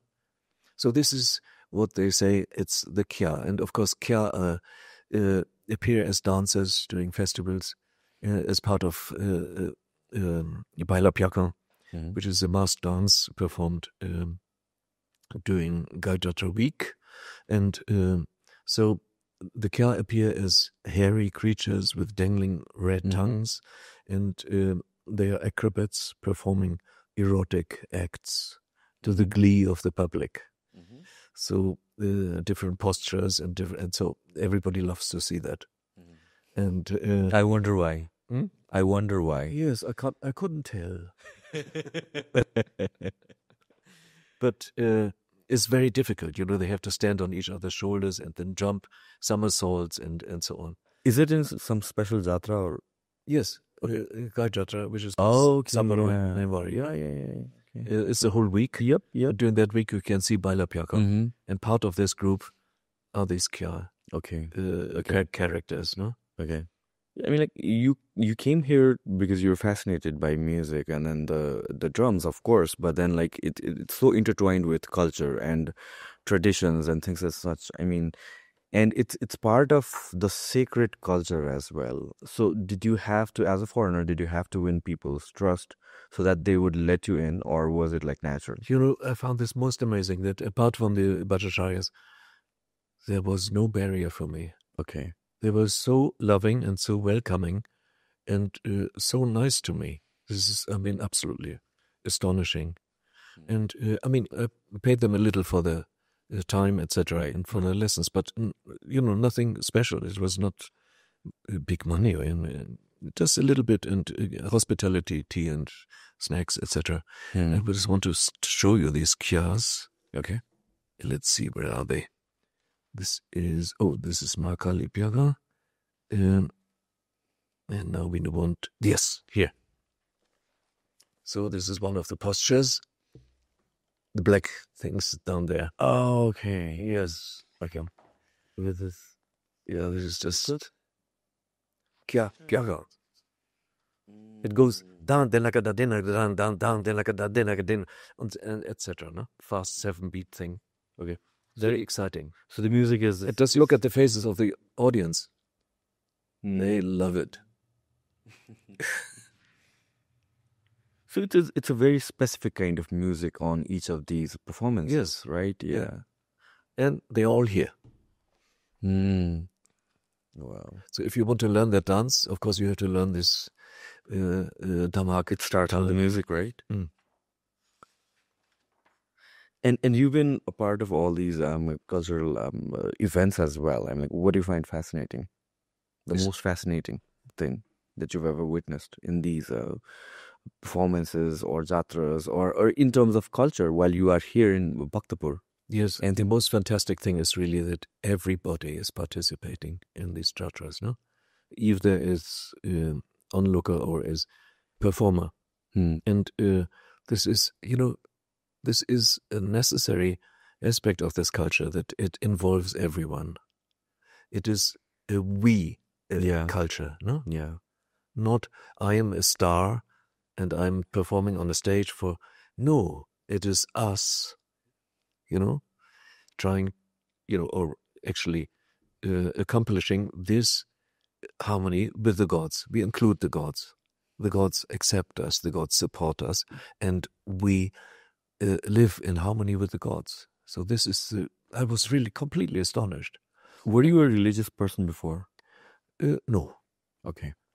I'm not a Christian. I mean, we left the Christian church, and in many parts of Germany, there is Christianity is dying. Yeah.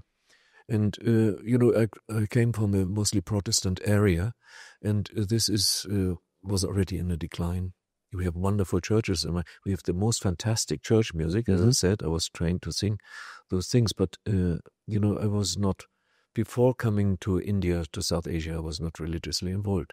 This came later through personal experiences mostly in South Asia, etc. And in this culture, of course, this, the direct connection with the gods through music practice. This I found the most astonishing thing and the most valuable thing in Newa culture. And apart from all these fantastic artifacts that Newa artists have created, you have this architecture, you have miniature painting, you have everything.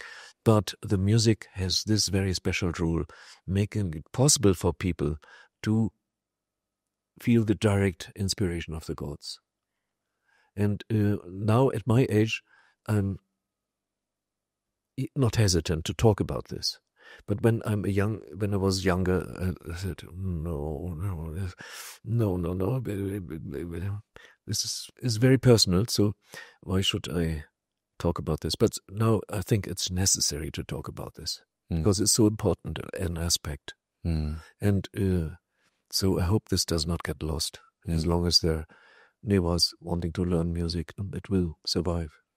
When you were traveling to India and eventually to Nepal, I mean, were you, because back then you didn't have internet, you didn't have an idea of what the world outside would look like. I am assuming, were you shocked by the culture or the traditions or even the music and stuff? Well, I had traveled in Europe and I speak a few European languages. So I was in Europe. I had contact with other cultures, no? Okay. But of course, European. Yeah. And now coming to South Asia, this is a big step. And of course, especially when you're in India, you see so many things that are totally different. And at that time in the 70s, when you walked in the street, even in a big city like Bombay, you could see aspects of Indian culture that went back several thousand years.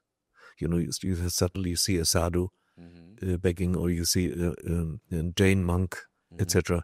Doing all this. And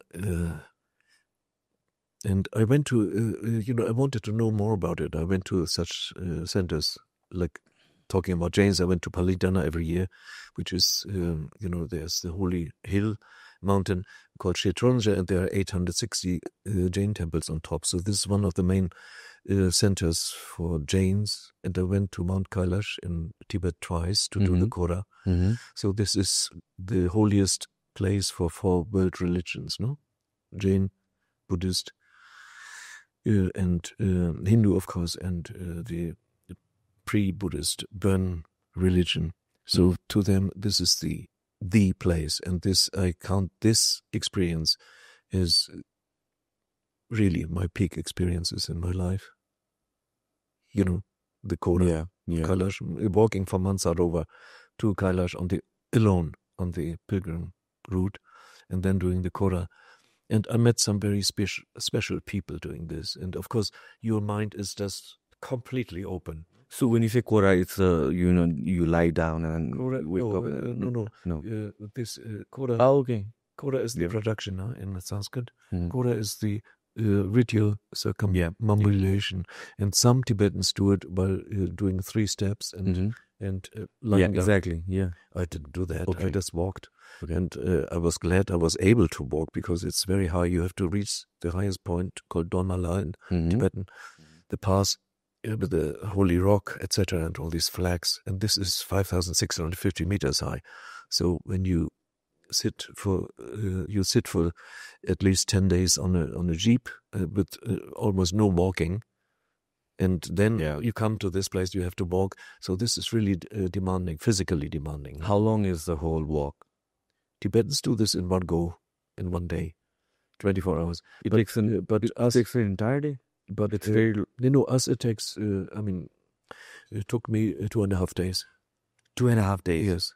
Just walking? No, sleeping also. Okay.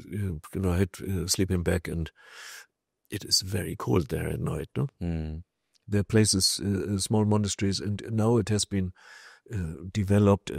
The Chinese do everything to destroy this place by modernizing this, by making tourist entertainment. When I went in 90, there was nothing. There was just very few people. And in 95, I was lucky to be there doing the Tibetan Buddha Jayanti, which is when they erect a pole at the base of this canyon where you enter to do the coda. My tent was just opposite. So they do it in a more intelligent way than the Newas do it during Biscuit Jatra. They use a truck and a rope. So the truck driver does and the pole comes up and everybody applauds. How do you take that? We discussed about it earlier, the traditionality versus evolutionary aspect of these things. Apart from the truck, there are suddenly, about 500 lamas from out of nowhere. There are Rinpoches and they do this puja, and so all this is going on. And there are a few onlookers. We even played a concert because my friend, sitar player from Switzerland, and myself, we had carried our instruments. So we played a concert in a tent in this canyon on this day of Buddha Jayanti for Tibetan pilgrims. No? So this was so lovely. Although my fingers were so cold there. And, these are just, walking between these 2 lakes, and there's Mount Kailash in front of you, no? The mountain is called Gang Rinpoche in Tibetan. So there's Mafatso, which is like Manasarovar on your right, and there's Rakshastal on the left. And in between there's a ridge, and you just walk north, and there's Mount Kailash. You see the mountain coming closer while you walk. And the animals there was a tradition for thousands of years not to kill animals. The animals, wildlife, no, they're so innocent and they come so close, and they are not afraid of you. They just look at you like a child wanting to have contact. No? What kind of animals do you mean? There are little foxes, and there are little pikas, hamsters or something. Millions of them, of these pikas, and there are wild asses, and there are gazellas, with horns. Yeah. They are a bit critical. They look at you from a certain distance, but they don't run away. And these wild asses come in big groups. They came, I hope they're still alive. And they look yellow, golden color and white. And when they have decided about a direction, they will not divert from that direction. So we had situations when we drove by jeep from here, and the asses were running and running and running, and then just in front of our jeep. So they would not go left or anything. They just had to follow the lead ass. And what else was there? The little pikas and the fish, of course. When I took my bath in the Lake Mansarovar, there's a beach at the northwest corner, and during the second visit, the water was warm enough. I could just walk into this, and it's shallow. So I walked up to here, and suddenly I saw all these fish coming, this big, and they were curious, looking at my legs, and like a ring of fish looking at me. And I stood there in the middle. They were not afraid. Perhaps they wanted to decide if I was edible or not. But there was no threat. They were just lovely. So I looked at them and then, splashed about in the water. It was such a blessing. Let me ask you one thing. I mean, you've done so much research on the Newa drums, right? How is it different than any other kind of drums? Because you see in India, they have these what they call dhol or something like that, or different kind of drums. The dhol looks almost like Yeah, exactly. So they have a different repertoire, and sometimes different playing technique. I mean, in terms of instrument playing technique aside, how are these instruments different? The sound is a little different because in Dime you use this right hand Dime putsa, which is a roll, a cane, no? It's like a stick, right? And nowadays they use katis, which are sticks, but the sound is so bad with these sticks. So one should use these rolls. Sound much better. And this gives a very... Isn't that a stick as well? This gives a very... Yes, would I show you? It is rolled. Unfortunately, I don't have one in my pocket. No, I do remember the shape of it. Yeah. Isn't that... How is it made? Isn't that stick? Isn't that wood? No, it's cane from the Tarai. And here's the life size. This is the right size, no? And, doing a biscuit Jatra, on Baishak Chokade, when the Bairavrat is dismantled, the Bairavnat doesn't have nails. It's just held together, tied together with these canes. What is this cane made of? It's a cane that grows in the Tarai. Okay. It doesn't grow in the Kathmandu Valley. So they bring it for this purpose. They bring it here to Bhaktapur to prepare the rat. And they even tie, you have seen the Bhairav rat? So the Bhairav master is in the center of this little temple structure. And in the front, there is the statue of Betadyo, the god of chaos. Yeah. Because chaos rules during these days. The town structure falls apart. Upper town against lower town have a big brick fight on the first day of pulling the rat. So chaos rules. And in order to keep chaos, you have to tie him many times with these canes. So this is where the canes are. And when this is dismantled on Baishak Chokade, then you will find Dime players waiting for these canes to come. They take them home, and they at least they took them earlier. They did it, and then you can do this cane and roll it in hot steam. Yeah, that's exactly what I was trying to get to. I mean, does it come in that shape or no, naturally straight? Right. And or bundles, and some are broken. Yeah. So you have to select the good parts and hold it in hot steam, and then it's easily done. But the sound is so good. Yeah. Only this part will touch the drum. Right. This part. Right. So you hold it a little part. Whereas if you have a stick, you touch the whole head with your fingers. True. Which gives a bad sound.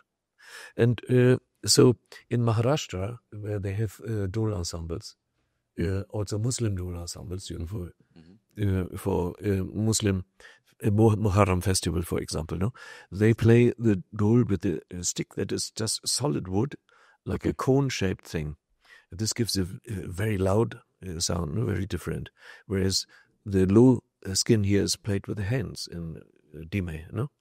And you have similar drums also in Nepal and other cultures. For example, in the easternmost part of Nepal.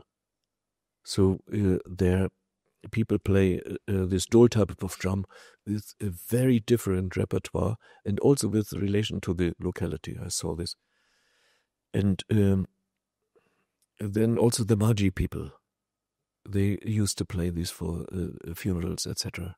So the use of these cylindrical drums is all you find all over India, but in different context, different meaning, and different repertoire, of course. In terms of material, are they very specific about the kind of wood or the skin that's being used in making these? They were. Okay. When I came, they were made of wood. But nowadays you don't find these big trees anymore. So what are they made of now? Tin. Or if there's more money involved, then of course brass. Okay. The sound is different. And the wood is of course never exactly circular. Yeah. In diameter, but it's little flat on one side, so you can lean that flat side against your stomach. And, sometimes you still see these old wooden dimes, at least one in older ensembles or in smaller villages. And where there is no Nasa shrine, no building, there this wooden drum, it's called mu dime, the main dime, serves as the center of worship. Nasadyo present in the drum, and then they do the pujas in front of the drum and on, decorating the drum and so on. So this is, the drum can replace a shrine in such places, like Barikel near Lille. I've seen it there, But Newa towns all have in their center a Nasadyo shrine. So this shows just how old this tradition is. And when you look at Bhaktapur, it grew together from a cluster of villages, and each of these villages had at the center a Nasa shrine. So I could prove this by just finding out the processional routes during apprenticeship and see which Nasadyo is worshipped where. So all this is in this book also, the background, how this came together. Nasadyo was the most important god in Newa culture. And later, this South Indian concept of the Nityanat, of the dancing Shiva, was superimposed. So nowadays you have shrines of Nasadyo with the flight lane, and there's an image of the dancing Shiva, like Toran. And but this is a new thing. This was imported from South India. I don't know exactly when, but nowadays popularly Nityanat and Nasadyo are identified as the same god. So it wasn't like that when you came here for the first time? Right. It was like this for maybe 1,000 years. I don't know how long back this blending of Shiva traditions goes back. No, I can't say. Okay. But when I came, this Nityanat was the same as Nasadyo. And this is still the case, no? What fascinates you? Because the way you are explaining all these things, it's not just, it doesn't come from you being in this field as a professional, but I can sense the passion that you have for all of this, not just the music, the ritual, the culture, and all of it. You see, I'm not only a scholar, I'm a musician. And this means I'm emotionally involved. And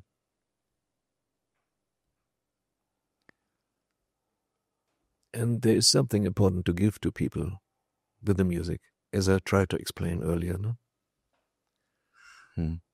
So, what's your plans in the future? I mean, like you're my plan. Yeah, I mean, like from here. I mean, you started. Kathmandu. My plan is to die. I mean, not today, but eventually. I'm an old person now, and I'm not performing anymore. I just practice piano at home. No? Okay. I had to give up tabla because of this problem some 15 years ago. But piano I still practice, and I learn my favorite pieces by heart, which takes more time nowadays, but it gives me a lot of joy. You're still practicing new songs? I play with the friends, right? Not on the public. And this is an age where usually musicians retire, no? From performing careers. Many do this earlier. But the brain is still functioning, so maybe I can still produce something useful. Let's see. Anyway, I'm so grateful that this was possible with my remaining abilities. And so what are the plans for the future?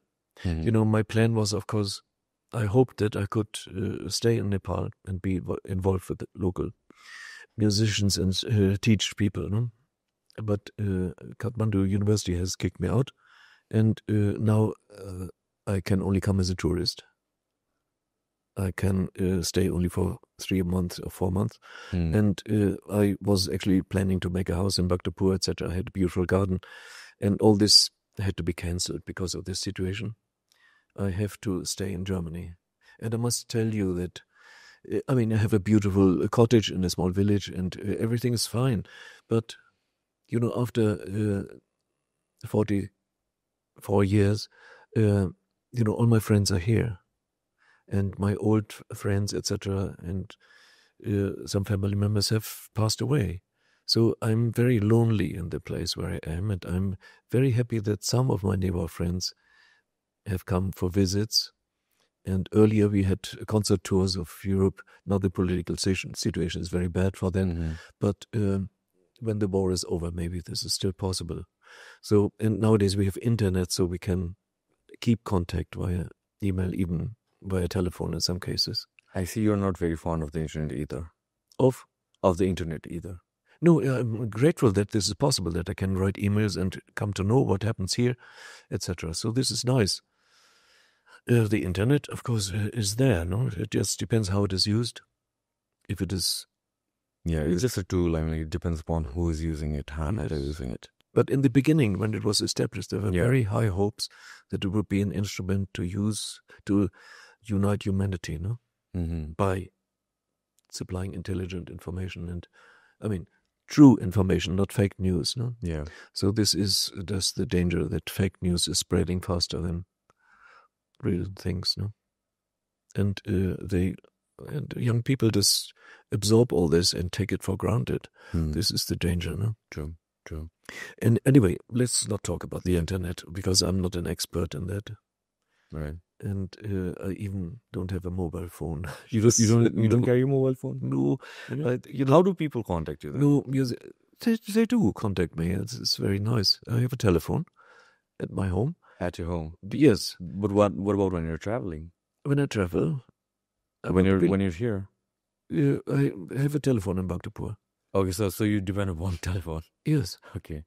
You're not fond of mobile phones? No, because I'm a musician and I practice in my mind. Okay. I practice all the time in my mind. You don't want disturbance? The music is going on, and then there come these sounds.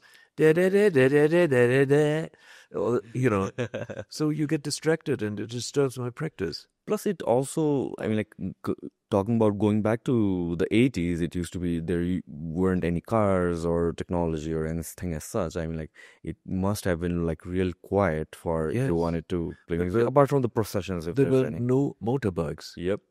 Now they are everywhere. And old people like myself get hit by motorbikes sometimes. Have you been hit by motorbikes? Yes, twice. Okay. And not dramatically, fortunately.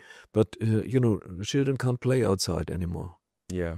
Old people have to rescue themselves. They can't meet in the street and talk to each other. It's just too dangerous. So this motorbike situation is a real threat to human life, no? It's just the drivers, everybody seems to own the street or believes that he owns the street. And, the weaker participants in traffic are pushed aside. This is very sad. And so earlier, Bhaktapur was a city, and it was created as a city for pedestrians. And, pedestrians means you just, unlike in Germany, where it is a fashion in Berlin, big cities like Berlin and Germany, you just don't look, you just go on. And but in Bhaktapur, everybody looks. And you interact with people. Yes. Yeah. And they talk and they smile. No? Yeah. In London, nobody smiles. If you walk through London, no? So everybody just wants to get somewhere very fast. So this is Western lifestyle. This is not a blessing, really. It's pretty much the same right now in Nepal as well.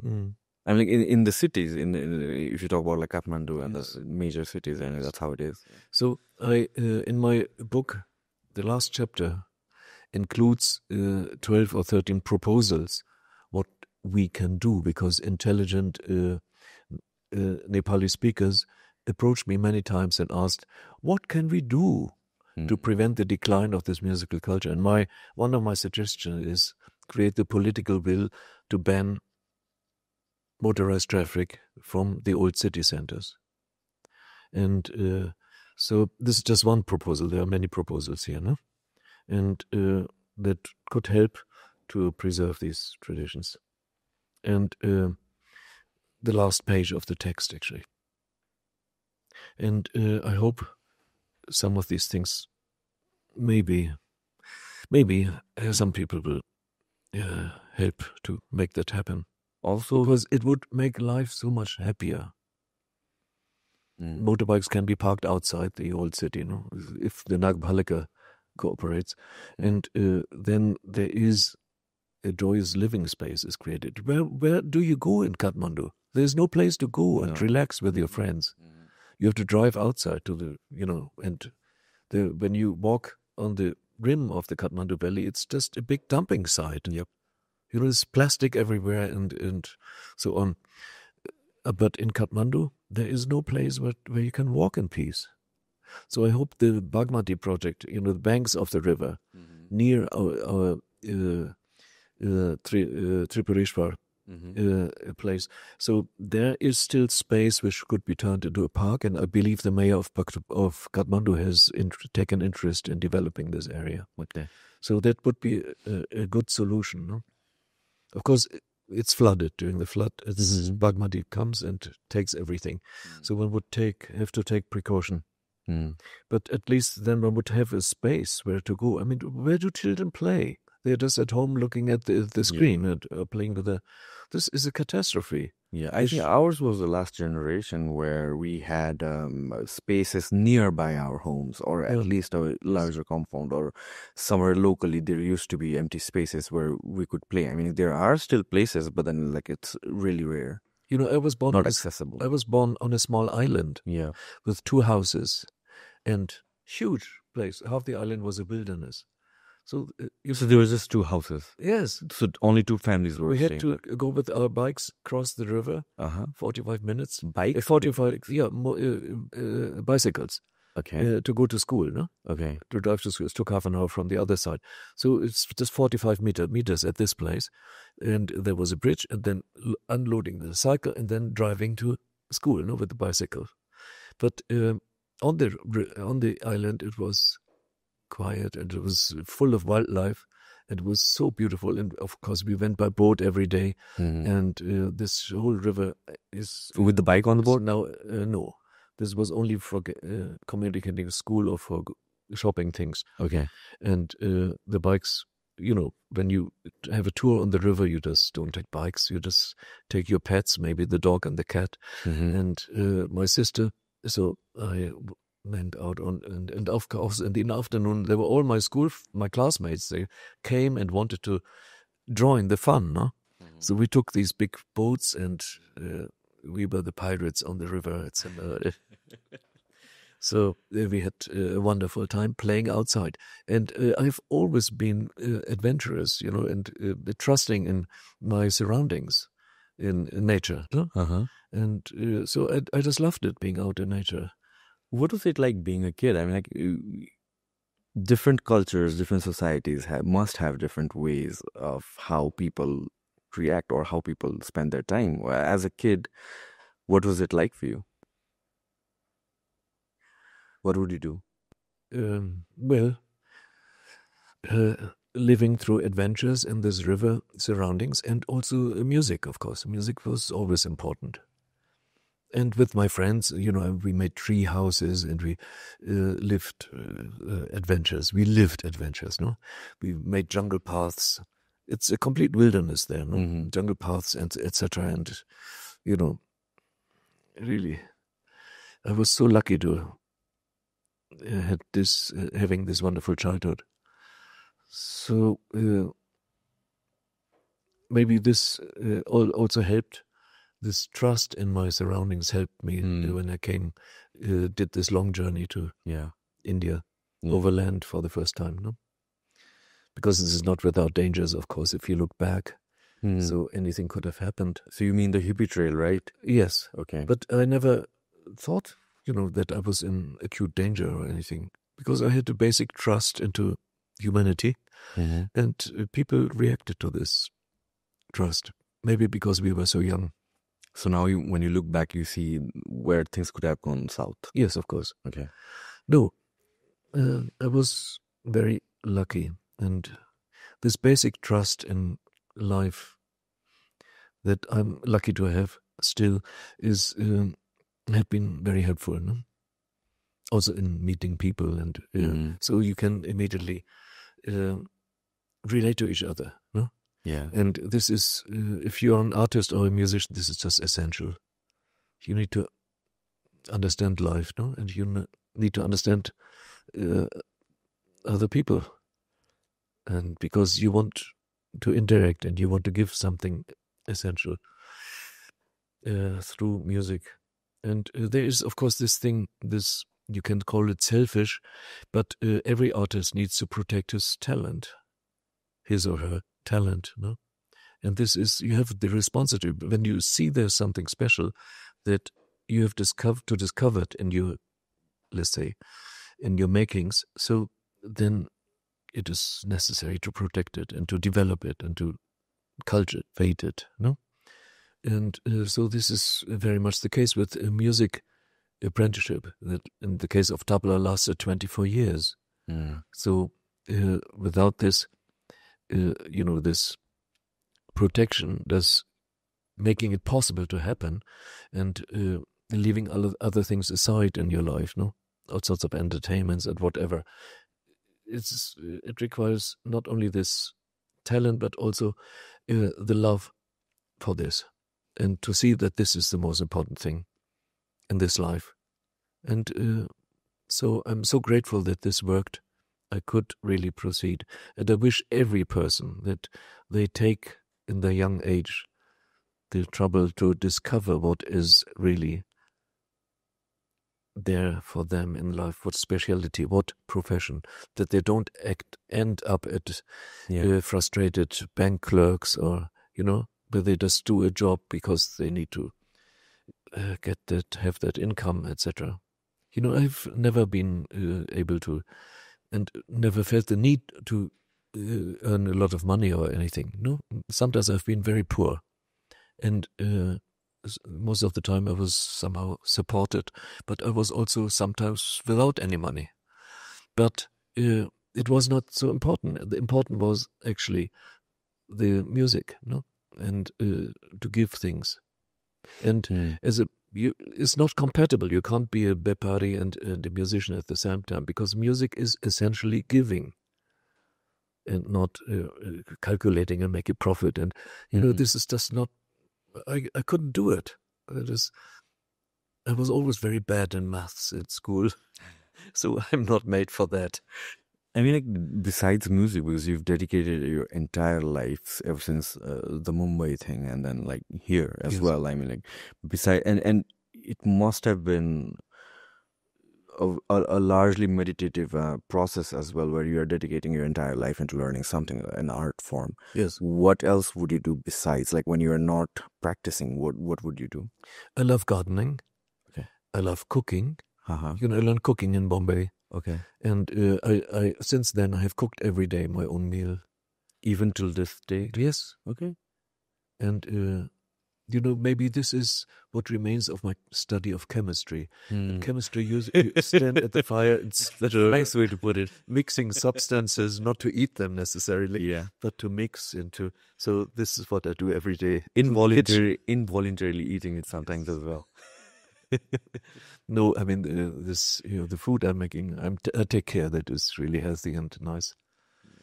So while you were in Nepal as a student, or India as a student, you must have done something to earn money, or as a career, and maybe not lavishly, but just enough. Like, what else would you do? In India, I didn't earn money.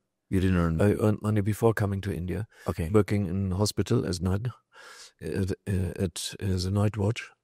And later, I had small scholarships. Okay. From the Indian government for this 1 year, from the German government. And yes, just small. And in Germany, I earned money by teaching music also. Right. I taught piano, I taught tabla. Okay. And in South Asia, I never asked for money for teaching. But in Germany, I did.